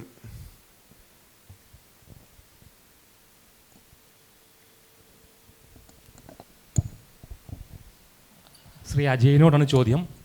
താങ്കളുടെ വെളിച്ചമന്യോന്യം എന്ന പുസ്തകത്തിൽ വായനയെപ്പറ്റി ഒരു അധ്യായമുണ്ട്. അതിൽ ഒരു വർഷം ഏകദേശം 6 ഏറ്റവും മികച്ച നോവലുകളെങ്കിലും വായിക്കാൻ ശ്രമിക്കാറുണ്ട് എന്ന് പറയുന്നുണ്ട്. അതിനെ ആസ്പദമാക്കിയാണ് ചോദിക്കാനുള്ളത്. ഈ വർഷം ഇതുവരെ വായിച്ചതിൽ ഒരു മികച്ച നോവൽ, അതിനെപ്പറ്റി ഒരു 2 വരി പറയാമോ? അതിനങ്ങനെ ഞാനങ്ങ് മാനസികമായിട്ട് തയ്യാറെടുത്തിട്ടില്ല. എങ്കിൽ പോലും ഞാൻ ഈ വർഷം വായിച്ച എനിക്ക് ഇഷ്ടപ്പെട്ട ഒരു പുസ്തകം ആറ്റില ബാർട്ടിസ് എന്ന് പറഞ്ഞൊരു നോവലിസ്റ്റിൻ്റെ, എന്തിൻ്റെ പേര്, ട്രയാങ്കിൾ അത് കഴിഞ്ഞിട്ടുള്ളത് ദ എൻഡ് എന്ന് പറഞ്ഞൊരു ബുക്കുണ്ട്. ഞാൻ 2 പുസ്തകങ്ങൾ ഈ വർഷം, അയാൾ 2 നോവലുകളാണ് എഴുതിയിട്ടുള്ളത്. ദ എൻഡ് എന്ന് പറഞ്ഞ സമരം വലിയൊരു പുസ്തകമാണ്. അതൊരു ഈസ്റ്റ് യൂറോപ്യൻ പശ്ചാത്തലത്തിലുള്ള ഒരു നോവലാണ്.